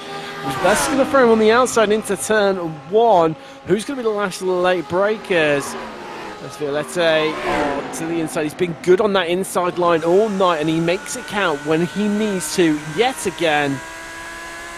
And retains third place. Does the Frenchman, but all that was that a bit of contact I spotted there, Alex? That was so close, that is crazy. Another little look. Oh, that is contact. Well, 1.6 seconds, the draft has been broken, so we could see Rayner and Ryan absolutely disappear here. We're gonna, well, what we will know now is what Quentin's real pace is all about. Can he drive and down these guys at the front and catch him up in the next lap or so to try and get that draft? Or are they just going to pull away? Well, this is the trouble though, surely, because if Ruben Bongo can just keep in touch with him and just keep prodding and probing every so often, that's going to disrupt Violetti's rhythm and his ability just to have that laser focus on hitting all those markers, hitting those lap times and catching these two up in front who, well, they've just looked at a class of their own, the pair of them, have Talvar and Barnevals, and they're proving it yet again here in the final. Nearly 2 seconds clear. Lovely bang, a crackle there from the exhaust of that 5-litre naturally aspirated V10. In the back of that Lamborghini Huracan and GT3 Evo. And they pull out the gap. And it remains... I think, I'm not sure whether Quinton has got an answer for the pair of them. I mean, having said that, he did just set the fastest sector 6 of them all. So there's clearly some pace for him there, but it's Talvar and Barneveld who are running much quicker than them all. All the time that he gained in that sector, though, he just lost on the one straight because he wasn't in the draft. That's the kicker, and he'll lose more time through sector 1, sector 2, because all these straightaway sections. It's such a horrible track for that when you actually quick through the corners, but you need the car ahead just to sort of draft you up. Well, there so you go. Look, he's dropped another couple of attempts there. I mean, you have to wonder how much is it the pressure from behind, but also that draft. It just seems to be compounding itself right now, doesn't it? And it's just accentuating that gap further and further. And Ruben has nothing to lose here behind him, does he? You know, if he tries something, it doesn't come off, well, he's still in 4th. If it works, he's up into 3rd. Yeah, exactly. Yeah, nothing at all. Nothing, still Barneveld pulling away here. So I think it is going to come down to the two BS guys. What do you think? Maybe they hold off until the final lap of the race to have a little tussle? Or do you think they're just going to stay as they are? But yeah, certainly Ruben's got to have a shout at going for this 3rd place. I mean, we don't know between the pair of them. They're true. I mean, obviously we've got Rayner's pace, but Ryan Barneveld, what sort of pace has he got? Because he's sat in this. Just well, there you go. Yeah, move behind there. So Ruben around. puts himself through. So must have had a cheeky little surprise attack coming onto the back straight there. Well, let's take a look at the replay and see how it all unfolded between the pair of them. I think this is the previous one, isn't it? With the side by side. Earlier in the lap. Well, they're jostling back, forth. And then a bit later in the lap, managed to get the move done. Here. That's all looking safe. I mean, they both bounce across the curbs. Slow down. Oh, yeah, there you go. Yeah, Quentin just too much curb there, caused him to slow down. Yeah, frustrating. I mean, he served it really quickly. This would be the most minimal slowdown, surely, to be able to serve it that quickly. As well, he's looking to get straight back on the attack. Down into the hairpin, onto the brakes, and they both just about get it slowed up in time.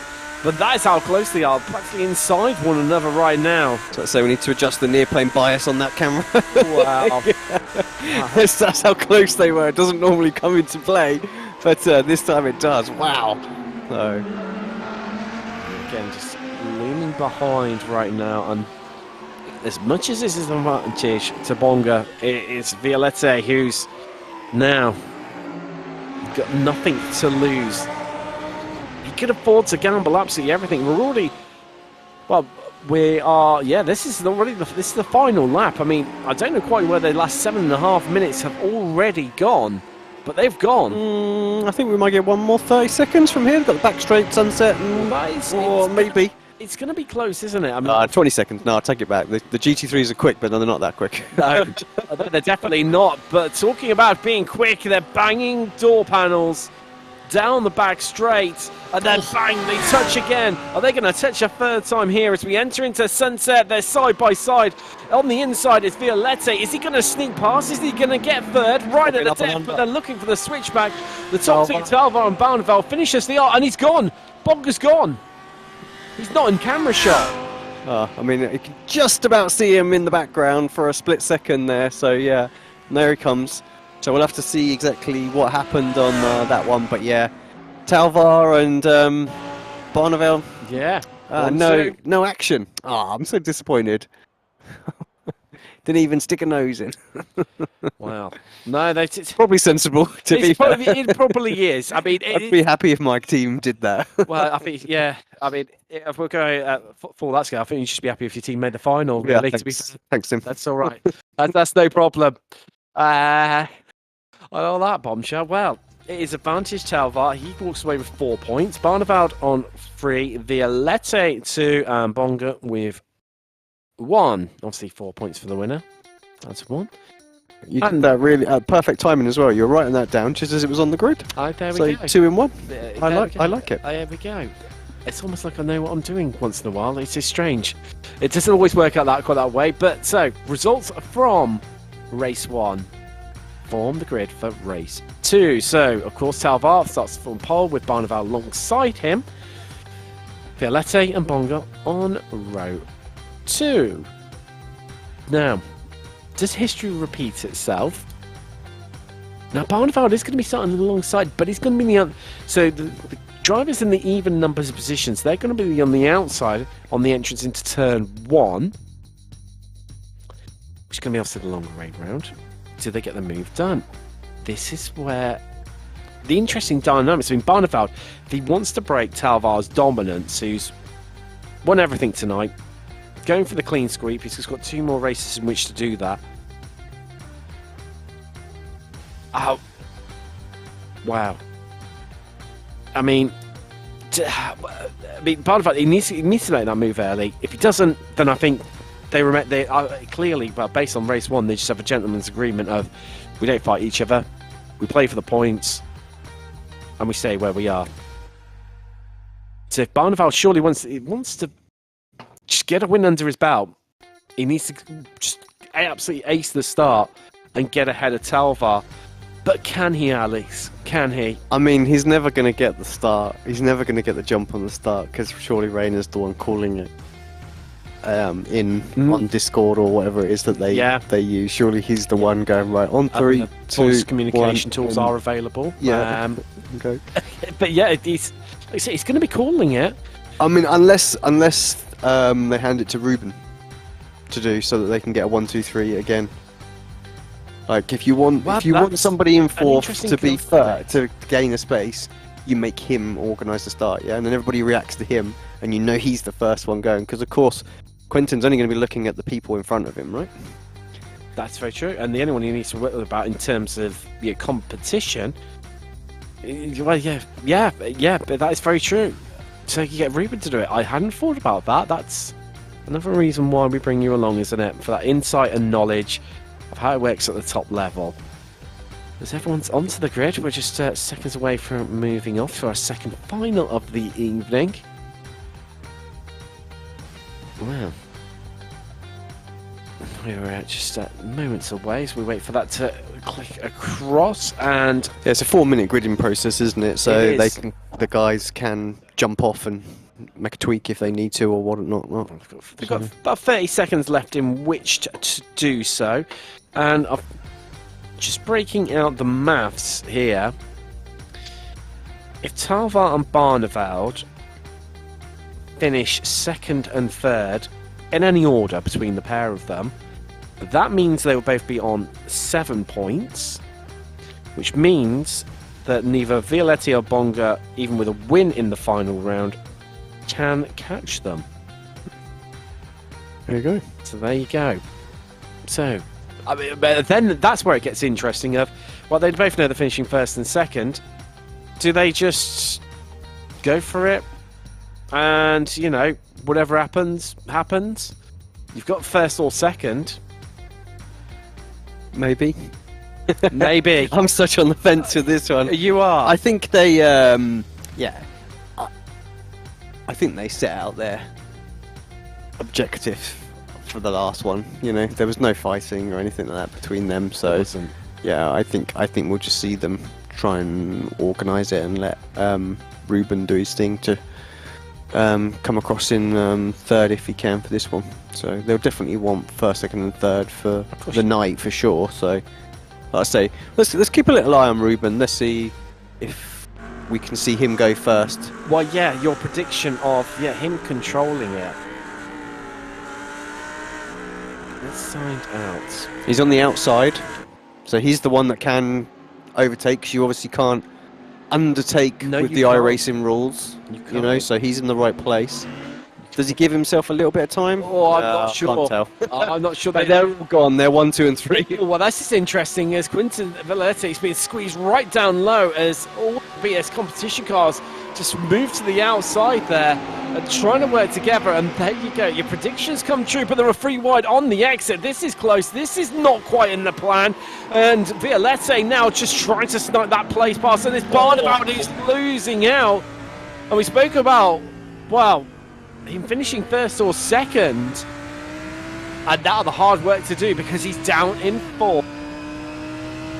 There's Ruben Bonga who's up into second, and Violetti remains where he is, but there's that gap opening early on, and Violetti having to defend on the inside line is not what he'd wanted, because he knows he's going to come under instant attack. He knows he's going to be part of the games that are being played right now by the BS Plus competition cars. And I think, Alex, I just get this nasty feeling that Barneveld is going to make this a real miserable existence over the course of the next 7 minutes we've got remaining. But Violetti. Yeah, Ryan's looked quick as well all night. He's always been on Rayner's tail, except when he's had to have some sort of battle in and just allow Rayner to pull away a little bit. He's been equal to him on all the sector times, all the lap times, all night long. So, yeah, he's as fast as they get out there right now. And don't know, yeah, Quentin just seemed like he was a 10th or 2 off in the last final. So, yeah, that is going to be a very, very busy young man in that car trying to defend for the next 7.5 minutes. Well, if they finish as they are, I've just done the quick bit of maths. obviously Talvar will be out on 8 points, so he can. Oh no, actually no, mathematically he could be caught, but everyone else behind him will be on 4 points. Okay. There'll be a three-way tie. Interesting. Now, in the event that any drivers do finish on the same points coming in this shootout final, as this could change everything. Violette on the inside, though, he's got that one covered up as the Frenchman once again. Quentin really strong through turn 1. Oh. He's able to throw the car in at a much tighter line and carry the speed. Is that all down to setup, or is it also a bit of skill? I mean, it's possible that there's a slight difference in the setup that could be doing it. Whether it could be just a bit more suited to those high-speed corners, a bit more rotation in those high-speed corners as opposed to low-speed traction or something like that. So, quick little change of direction, trying to stall on the dummy. Doesn't go, but yeah, Quentin almost defending thin air, because I don't think Ryan was really looking for a move there, just because he was covering the middle of the circuit. It's literally nothing to lose. He can. There's no draft to worry about now. Quentin's not getting any draft ahead, so it is a straight-out fight now between these guys. There, Barneveld had to back out of it, where he's almost into the back of Violette there. And Barneveld now, well, I tell you what, he's got the moves book out, hasn't he? And he's ticking them off one by one of different ways to try and disrupt Violette's momentum and concentration. I mean, out in front, Talvar and Bonga just clear of the field. Yeah, just don't make a mistake, guys, really, though. Don't want to see any slowdowns or anything like that. It's what could really throw... And it's sort of silly mistakes, really, ultimately, isn't it? And... I mean, Quentin got away with a slowdown in that last one. Got it served pretty quickly. It could have cost him. But, yeah, managed to make it happen. But I think BS will still be happy, even if it ends like this with them all on tied points. They've got that opportunity still to get 1, 2, 3 for the night. But yeah, it's far from over. Like I say, I've seen Barneveld make some moves on some of my Apex Racing team drivers this year, especially in the last ERL race that they had in the I think it was F4. That was around Hockenheim. There was some very impressive racing going on between them. So I know he's got the means to make some moves. That's for sure. Right now, Violetti is still holding on to third. And if anything, starting to just ever so slightly just eke out a little bit of a gap over Barneveld. But just coming out to 5 minutes complete out of the 8, so a couple more laps left to go. Our top two just pulling further and further and further away. So around a 159.4 for Talvar. Give you some contrast. Violette was 1.2 seconds slower on the last lap alone. That's why you're seeing this big gap emerge. I mean, Talvar was half a second faster than his teammate, who's tucked up in his draft. So, yeah, it just goes to show how quick he's been today. Only really Ryan has been able to keep up with Talvar, and I think that's mostly when it's been in the draft as well. So, yeah, I think we're about to see Ruben drop out of the draft here as well. He's got enough of a buffer that he hasn't got to worry about Quentin, and I think Ryan still hasn't finished having the opportunity to get some more moves done if he can. I suppose the thing as well for Ruben right now is he knows that these two are only going to start fighting more and more and more, which is going to eat out that gap further and further and further. As I head through sunset, well, the sunset is definitely not happening on this battle. 2 minutes left on the clock. 2 minutes worth of opportunities.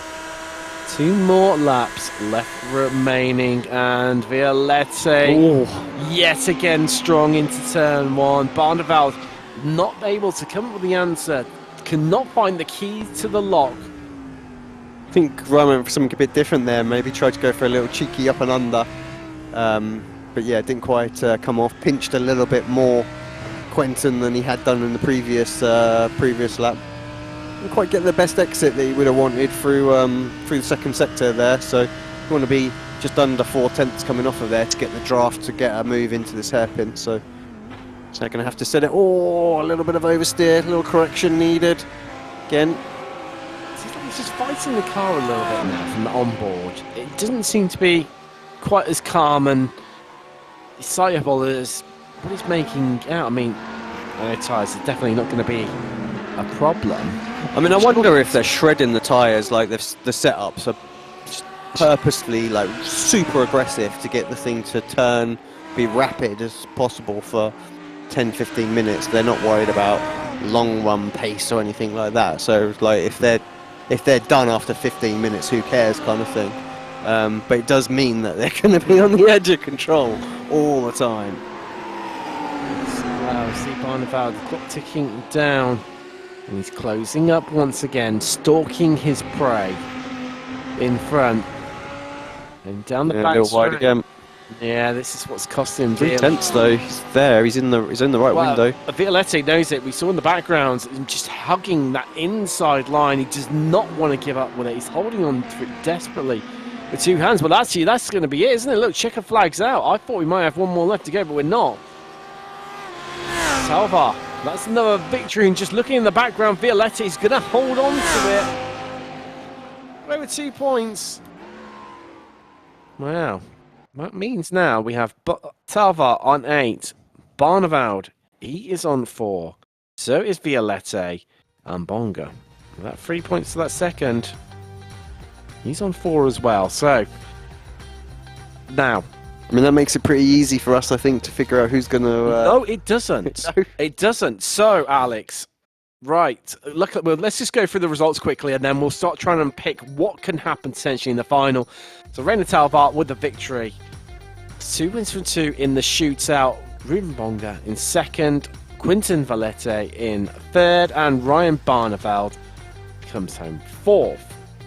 Now, because the way in which the system works, if there is a driver tied on points come the end of the third shootout, it's where they finished in that third shootout race. This is how it's decided. So, Talvar will finish on a minimum of 9 points. So yes, he has won tonight already before we've even started the third shootout. But for everyone else behind, there is the potential. I'm just trying to scan through this now of them. I think you're going to come back to what I said. It's really easy to know what it is. It all comes down to this race, right? Well, that is very true. It doesn't come down to this race. It doesn't matter at all what Reina does. It's the order for these 3 is what is going to be. It's who walks away with $200 for second place, the $100 for third, and who walks away empty-handed. So, effectively, it's Barneveld and Bonga ganging up together on Valette, with Reina Talvar surely just helping out his 2 BS Plus competition teammates to do whatever they want, or does he make it a complete and a clean sweep? I'm sure there's a part of Talvar that's like, I need a 100% record, right? I mean, is this the only time this competition will be run? We don't know. But to have a 100% win on all stages and the finals, like, yeah. You can't go any better than that. He will be the first. It's some history to be made. So there's that element that he'll want to do it. But then, like I say, there is the other element that's like, do you know what, guys? I'll take one for the team here and we'll slow Quentin down. And you guys go and do it to make sure we have 1, 2, 3 for the night in terms of the team's competition. I mean, maybe they'll do that anyway. But, yeah. Well, I think there's enough pace within Barneveld and Bonga to... ultimately, wow, I said that. I mean, Valette, he's no slouch whatsoever, and this is the nagging thought. He's the cat amongst the pigeons right now, and I think Barneveld. I mean, he's now going to be starting from the second row as opposed to the front row. That's the difference here. Whereas the previous 2 race we've just seen in the shootout and race 1 of the shootout, he started from the front row. I mean, once again, I think the driver that's the furthest back from the BS grid is the guy that's going to call it. I'm pretty sure that's what happened that last time, which is why Bonga got up to second. Yes. So, yeah, I think it'll be the same again, that Barneveld will call it. Wow. Here we go. It's good though. We do not have long to find out at all. Talvar on pole. Bonga on the front row with him in second. Violette and Barneveld on the second row of the 4-car grid. As it looks like we're underway with proceedings nice and early on the Porsche 911 safety car. We just have to round Sunset Bend. Who is going to walk away with second? Who's going to walk away with third? Who will get fourth? Is Talvar going to go for another victory? Let's find out. Safety car is in. As we are green and we are go, and I would say that is Talvar controlling that one. He left everyone hanging as we're 3 wide on the race down to turn 1. Who's going to come out on top? Will it be Violette? Is he going to mug everyone? There's contact. They're squeezing. And Violette just about holds on to that inside line, and he's had both of the BS competition cars on the run down to turn 1. This was not in their script. This was not what they wanted here. Yeah, come on, Quentin. Let's get at this. Let's try and see if we can stop this from being a perfect race at all. Needs to make sure he gets in this draft and close up to Talvar as he can so he doesn't have it all his own way. He's on the cusp with it though, isn't he? Look, it's half a second, but he's closing. Look Oh, at that. that's a move. That is brave. That might well have done the job.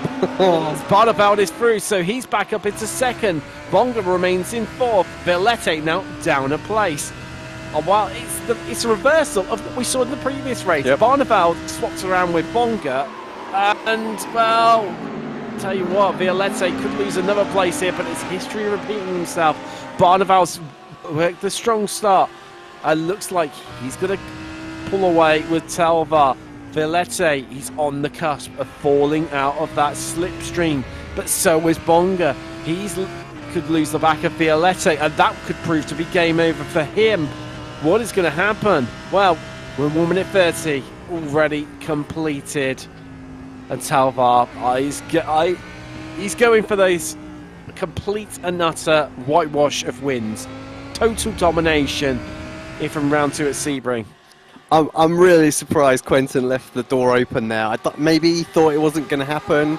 Maybe he was trying to make sure he opened up the corner to get the run off. But yeah, Ryan, he didn't have an opportunity in the last race. You know, no. Quentin kept that door shut all the time. One time he left it open and Ryan straight through. Great move. Interesting as well. It's almost like Talvar is moving around and trying to break the slipstream. I don't know if you're... Oh, hold on. Changing the background as Bonga's through. He's managed to slip it up the inside into turn 1. Violette left the door open again, Alex. Caught napping almost. Yep. Yeah, thinking perhaps that he wasn't going to go for it then. He's got an opportunity to get straight back in. Oh, no, he's not. Oh, no, he's had well saved. I mean, did he? He's still not got the opportunity, but that is well saved. He had no right to save that. He was half across the curb. He should have been dead and buried in the wall. What a save from the RHG Esports driver. So this is how it played out. Down to turn 1. And just didn't cover it off. I don't know whether he didn't expect it to happen. But surely you could have foreseen that one coming, Alex. And then this is where it carries on, and he's desperately just caught napping, left scrambling, trying to find a way back past. And he didn't catch the grass on the inside, or did he? No, just got a bit closer and just loses the rear. I think perhaps worry he was going to go into the back of him, maybe he just braked a bit hard. Oh well, okay. Come on, the Hoove Army, let's have a little look and see what you guys are made of here. Are you going to give us a nice processional 1, 2, 3 across the 3 wide at the end? Photo finish, you know, or are we gonna have at it? You know. Well, hopefully it's the latter. We're approaching half race distance. Talvar leads from Barneveld, Bonga, 1, 2, 3 for BS Plus competition with Violette. Well, got a feel for him. The odds were stacked against him when he's coming up against 3 teammates, but even so, I tell you what, he gave it a good old fight. He gave it his best shot. He threw everything he had at it. But sometimes you just, when the odds are stacked against you, you just can't quite make it work. But that gap between first and second, Talvar and Barneveld, it's interesting. It's ebbing and flowing, and the pair of them seem to be stronger in different parts of the circuits. Despite what I would imagine, they must be running very similar setups, if not identical. It seems to come down to pretty much the driver, and I get a feeling the gloves might come off into the final lap. Or will they? Yeah, I'm not sure. I'm really not sure at this point. So yeah, I'm happy to see it as I see. Oh, definitely. I mean, I suppose you've got the team manager aspect of telling these guys. I love the sound of that backfire. That is awesome. I miss that. And again, headphones are required. If you haven't got them, stick them on, because yeah, that's just amazing. Oh. It emulates the real life sounds. I mean, experiencing these cars, the way they shift up in real life. It's part of the reason why I'm sad to see GTE go, because the sound out of those is 10 times better than what GT3 is, and GT3 is not exactly bad at all, whatsoever. But they're one of the best sounds I've heard all year. LMP3, amazing sound from those cars. But that's by the by. Can't have them in iRacing. As well. I reckon we're getting 3 wide. It looks like it's shaping up to it. Look there. Yeah, they're closing up. 8/10 of a second separate them. Yeah, they know they're clear of Villette. One more lap then after this, and that is just done. And so do we get history in the making, as in history with a 100% win record? Tower with 100%. I mean, that is no small feat against this grid. It's not. I mean, yes, we did lose. And 1, 2, 3 for the team as well. Then equally, we did last week at Laguna Seca. We probably will do tomorrow night when we head to Fuji.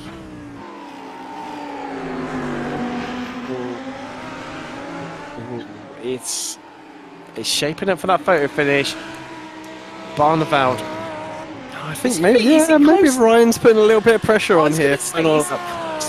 Or is it just me? It looks closer. Come on, Ryan, stick your nose in. Let's have a look. He's got it down to about 1/4 of a second, but then it extends out in the corners about 3.5 cents. So don't turn him, but stick your nose in. Well, if he turns him, oh God, I wouldn't want to be in their Discord. I mean, he still wins. Well, he does. He does that. You know, there's no denying that one. But I'm sure there'll be some heated exchanges, shall we say, if there was, last thing one did. I think they laugh about it, actually, like you say, because it's still locked in. I mean, it'd be a little bit miffed they didn't get the 100%, but I think they'll still laugh at it.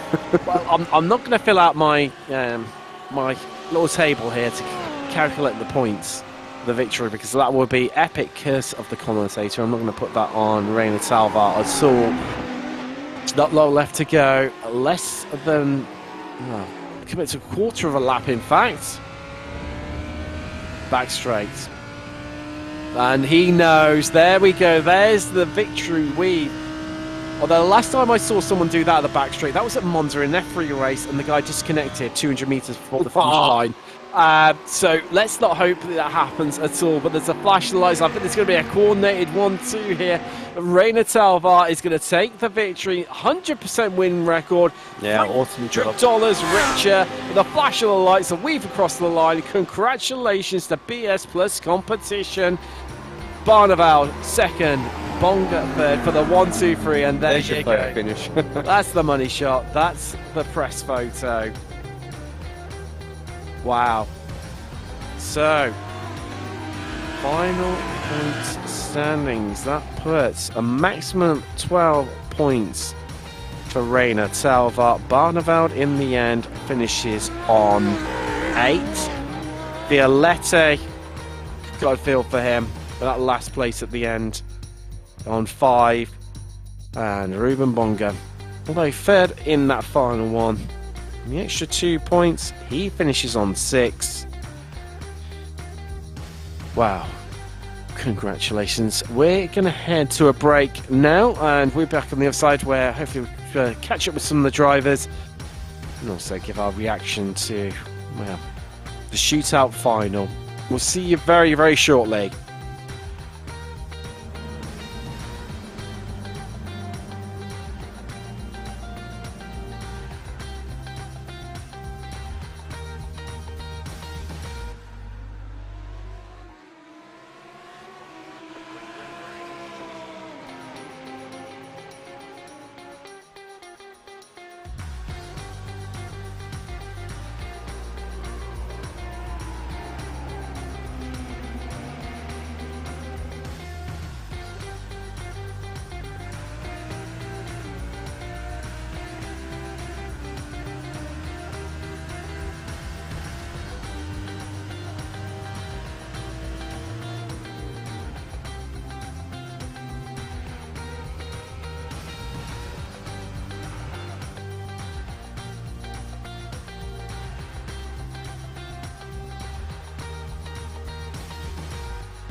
Oscar said, that's a little adventurous going down the outside. Yeah, he's got to get that position. Probably gonna lose another one. Yeah. That was a very brave move. Well, that move, right up. Yeah, I mean, those guys were going at it, and the blocking that was going up there from first place there. We're going to get a replay of it. Yeah, darted right to the inside as we get a replay here. Coming through turn 9, and he throws the block on him.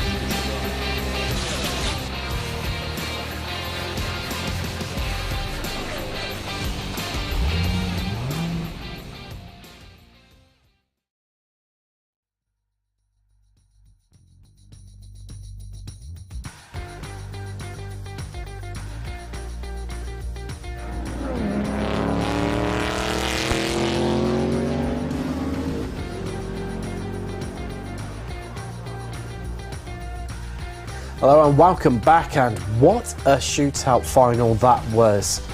3 rounds of the complete domination for Reina Talvar of BS Plus competition, but it was that battle for second that came down to, well, the wire. Yep. They all went into that final third race of the shootout, tied on points, and in the end, well, just about sorted themselves out afterwards, didn't they? It could have gone anyway. It kept changing around, but Violetta, you could have feel for him. I mean, he got absolutely ganged up on. Yeah, I don't think we really knew what to expect with obviously 3 BS cars and 1 R8G.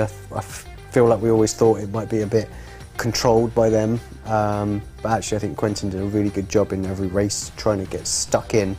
Yeah, this one. Again, was kind of there, and I think we actually thought for a moment that maybe he might even be able to go for a win. But yeah, look, I mean, here's the replay of the start, and yeah, Quentin been very, very strong in turn 1 all race long, and actually I think this was Ruben, wasn't it? Actually, it was, yeah, yes. just went a little bit wide, so. Yeah. He, like you say, absolutely hats off to him. I mean, he had nothing to lose whatsoever. No. Likewise, none of our drivers did. I mean, they know that they've locked in 4th place at an absolute minimum. It just comes down to, can you go 2, 3 or 4 and I think that's why they did have a good battle, actually. I think the format lends itself for these little mini sprint races to get stuck in, not to worry about it. And I think we saw that with last week's race as well, with different teams making a bit different. So we'll see tomorrow at Fuji. Like I say, it could be 4 completely different finalists, and everyone trying to maximise their points. And like you say, we're locked in for the top 4. Let's just have at it. So yeah, there's a good bit of racing, but yeah, I need to take hat off to Reina Talvar. Like. You just won every race tonight. Like, that is incredible. He's dominated. Yeah. Absolutely dominated. And the final that wasn't the final last week at Laguna, where we had the server issues and reset it, which was the right thing to do at the time. I mean, he got in front on the first race and then dominated the second one. He already had that pedigree within him. Yeah, we saw and it's just completely. And what we thought coming into the second round should have been a much closer and tighter affair, with drivers having the extra week to learn about the new BOP, tyre model, etc. He's just dominated even further. It should have been closer, but he's just. I mean, yes, stronger names fell by the wayside earlier on, but you've got to be there to take it, haven't you, when it's presented to you? Yeah, absolutely. He's just been so strong. Almost all championship. Yeah. I think maybe we've even got him for a little chat. Yeah, I think we've managed to get a hold of him. Reina, congratulations. What a drive from yourself. Complete and utter total domination. Coming here today to Sebring, did you think it was going to be that way? Well, for sure, when I saw the 3.5 tenth gap or something that I had in qualifying, I was obviously a bit surprised, but after that it was quite stressless, I would say. Well, no disrespect to yourself whatsoever. We were surprised when we saw in qualifying the 3.5 tenth gap. And, well, as we head next week, I'm not sure if you were, but we're heading to Fuji, sorry, tomorrow even, we're heading to Fuji. How do you fancy your chances there? Are we going to see another complete and utter total domination display from Reina Talvar? you know, you're going to reign supreme in Japan? I mean, that's obviously really hard to say at the moment, but I think if we get a good qualifying there, the chances are good. Well, most certainly. What about yourself, Alex? Got any questions for Reina? Yeah, just to really add to what Tim said, well, congratulations again. But you know what? Obviously, qualifying is super important. You saw the 3.5 tenths, but you said there about Fuji, you know, qualifying being key to how well that race goes. Is it tonight that what it comes down to? Getting yourself in that P1, you're able to control all of the races from the start. I mean, the way this format works, is it about being up front that's key? Yeah, I think for sure, because the races are so short, so if you make a mistake or have a bad qualifying, you will fall behind a lot already, and making progress is hard. And then again, from the lead, it's still not easy. You have to keep the concentration up, not to make a mistake, because it's really hard to, let's say, get it back after. Definitely. Well, congratulations. You're now $300 richer for this evening's events. Not bad for an evening's work. We'll see you tomorrow evening in Fuji. Thank you. See you tomorrow. We'll see you tomorrow. Well, even he was surprised that he was clear at the front, as much as we were in qualifying. I mean, yeah, like I say, I would have thought he'd have seen what his teammates were kind of doing and stuff like that, and gone, "Come on, guys, where are you?" But they were right there as well, right at the front. So, yeah, everyone just a little bit off. And talking about one of his teammates, I think we've got Ryan for. I believe, yeah, we've got Ryan Barneveld on the line right now. Ryan, well, I mean, it looked like you were going to follow through with Reina, obviously after the first race of the shootout final, and it was going to be dominant from yourself, but you had to do it the hard way in the end and sort of come from behind almost. Yeah, good evening, guys. Thanks for having me. Thanks for the race. Yeah, the start didn't really go as I planned, honestly. Kind of wanted to just chill in P2 and cruise to the end, I guess. That's always the loveliest races.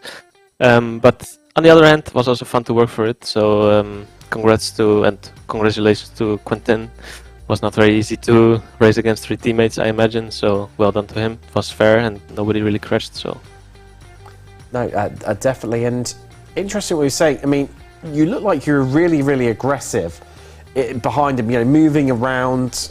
Trying to find that way past, trying to distract him. I mean, was your intention to, try and be a little bit more sendy? Do you find you need to be in these short format finals, or was it a case of, well, I know that I've probably got outright pace, and come the end of the 3rd race, I should be ahead of him and pick up that 2nd place? no, honestly, with this format of short races, we really have to work for it to get a position, especially when your opponent is defending like that. I mean, he was holding inside every corner, so it's really hard to get past then. So, yeah, you really need to plan ahead a bit and think about where do you want to overtake. In the end, I didn't even get past in the 2nd race because he was just holding it too well, and I didn't get my run planned well enough to get past him. But at least it succeeded in the 3rd race, so I'm pretty happy with that. Definitely. And Alex, you got any questions for Ryan? Yeah, Ryan, hi. The question I have, we were really unsure what the team dynamic was. Were you guys free to race in the end, in the final there, or were you trying to just make sure you all get the strongest points possible? What was going on behind the scenes? As we were guessing each and every way, I think, tonight, or I was anyway. Yeah, basically we wanted to just get the best result as possible, so we worked together every race. We helped each other where we could, and didn't really go for any overtakes. I know it's entertaining for the viewer to watch it, but the point system is so close in this series that we really have to just get the points that we can and settle for, whatever top 3 is great. So this was the goal. Ryan, congratulations with the 2nd place, and we will see you tomorrow night, where I'm sure you'll be hoping to make it another dominant display for BS Plus competition. We're gonna try it. Thanks, guys. See you tomorrow. Thank you very much. And well, we've now joined to complete the set of finalists. Ruben Bonga now joins us online. Ruben, I mean, a bit more challenging it seemed to be for yourself for that final, places and compared to your teammates. Did it feel like that inside the car? Yeah, definitely. Yeah, it felt like that. I was struggling a bit more than them for sure. I didn't really have the rear grip in most of the later races. I used up the tires a bit too much, I guess, battling at the start. So yeah, the qualifying really made my day, I would say. Qualifying P2. I know Alex sort of speculated during the race. In terms of your setup, obviously I appreciate you won't be able to give too much away, but I assume it's the same for everyone. Are you running sort of like super aggressive setups that are just completely and utterly destroying the tyres, knowing that you've only got, especially in the final, 8 minutes to get the job done? Not necessarily, because it kind of on the stable rear end here, and if we go too loose, then the car just gets snappy really quickly. It's more about how you are on the tires in the first couple laps. If you go too aggressive, then you use them up too much, it seems like. And is that all part of the new tyre model change that's come along to iRacing in the start of this season? It seems to be, yes. More than the last tyre model, or the last patch. It's fascinating to know. Alex, what about yourself? Any questions for Ruben? Yeah, really more of a statement just to congratulate you for third overall in the night, Ruben, and then really just to congratulate the whole team on an amazing effort, really. Like, 1, 2, 3 in any series, is an amazing result. So yeah, hope you lads will go and enjoy it and celebrate on it because, achievement unlocked. Yeah, thank you. I'll exit straight back to Fuji now. So. Yeah, sorry about the schedule. No worries. Oh, definitely. It's okay. Well, congratulations, Ruben, on making yourself $100 richer in the process. And, well, interesting what he's saying, how, yes, the aggressive setup is part of it, but equally, it's also about stability too. I was about to say, you still got to balance it against the track at the end of the day. You can't go too crazy. So, makes sense, I think. So. Yeah, I think so as well. And, well, I think I'm off for a lie down in a cold, dark space right now after all that craziness. I mean, what an evening of racing. Twists, turns to the tail, left, right, centre. It kept us guessing every step of the way. We lost some big names early on. Will it be the same tomorrow night? Will the cream rise to the top? Will it be another dominant display from BS Plus competition? Ray Talvar have another dominant display, but there's only one way to find out. Tune in tomorrow evening. We'll be live from Fuji from myself, Tim Cox, and Alex Simpson. We'll see you tomorrow night. Goodbye.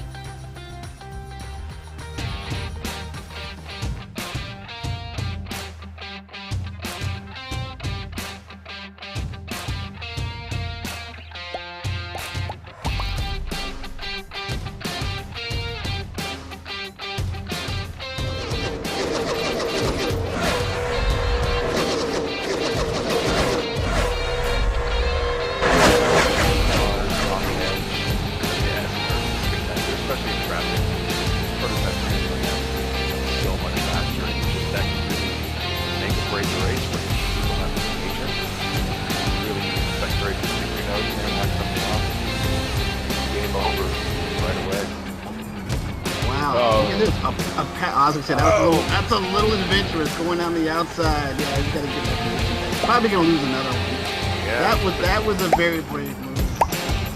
Well, that move, yeah, I mean, those guys were going at it, and the blocking that was going up there from first place there. We're gonna get a replay of it. Yeah, he darted right to the inside as we get a replay here, coming through turn 9, and he throws the block on him.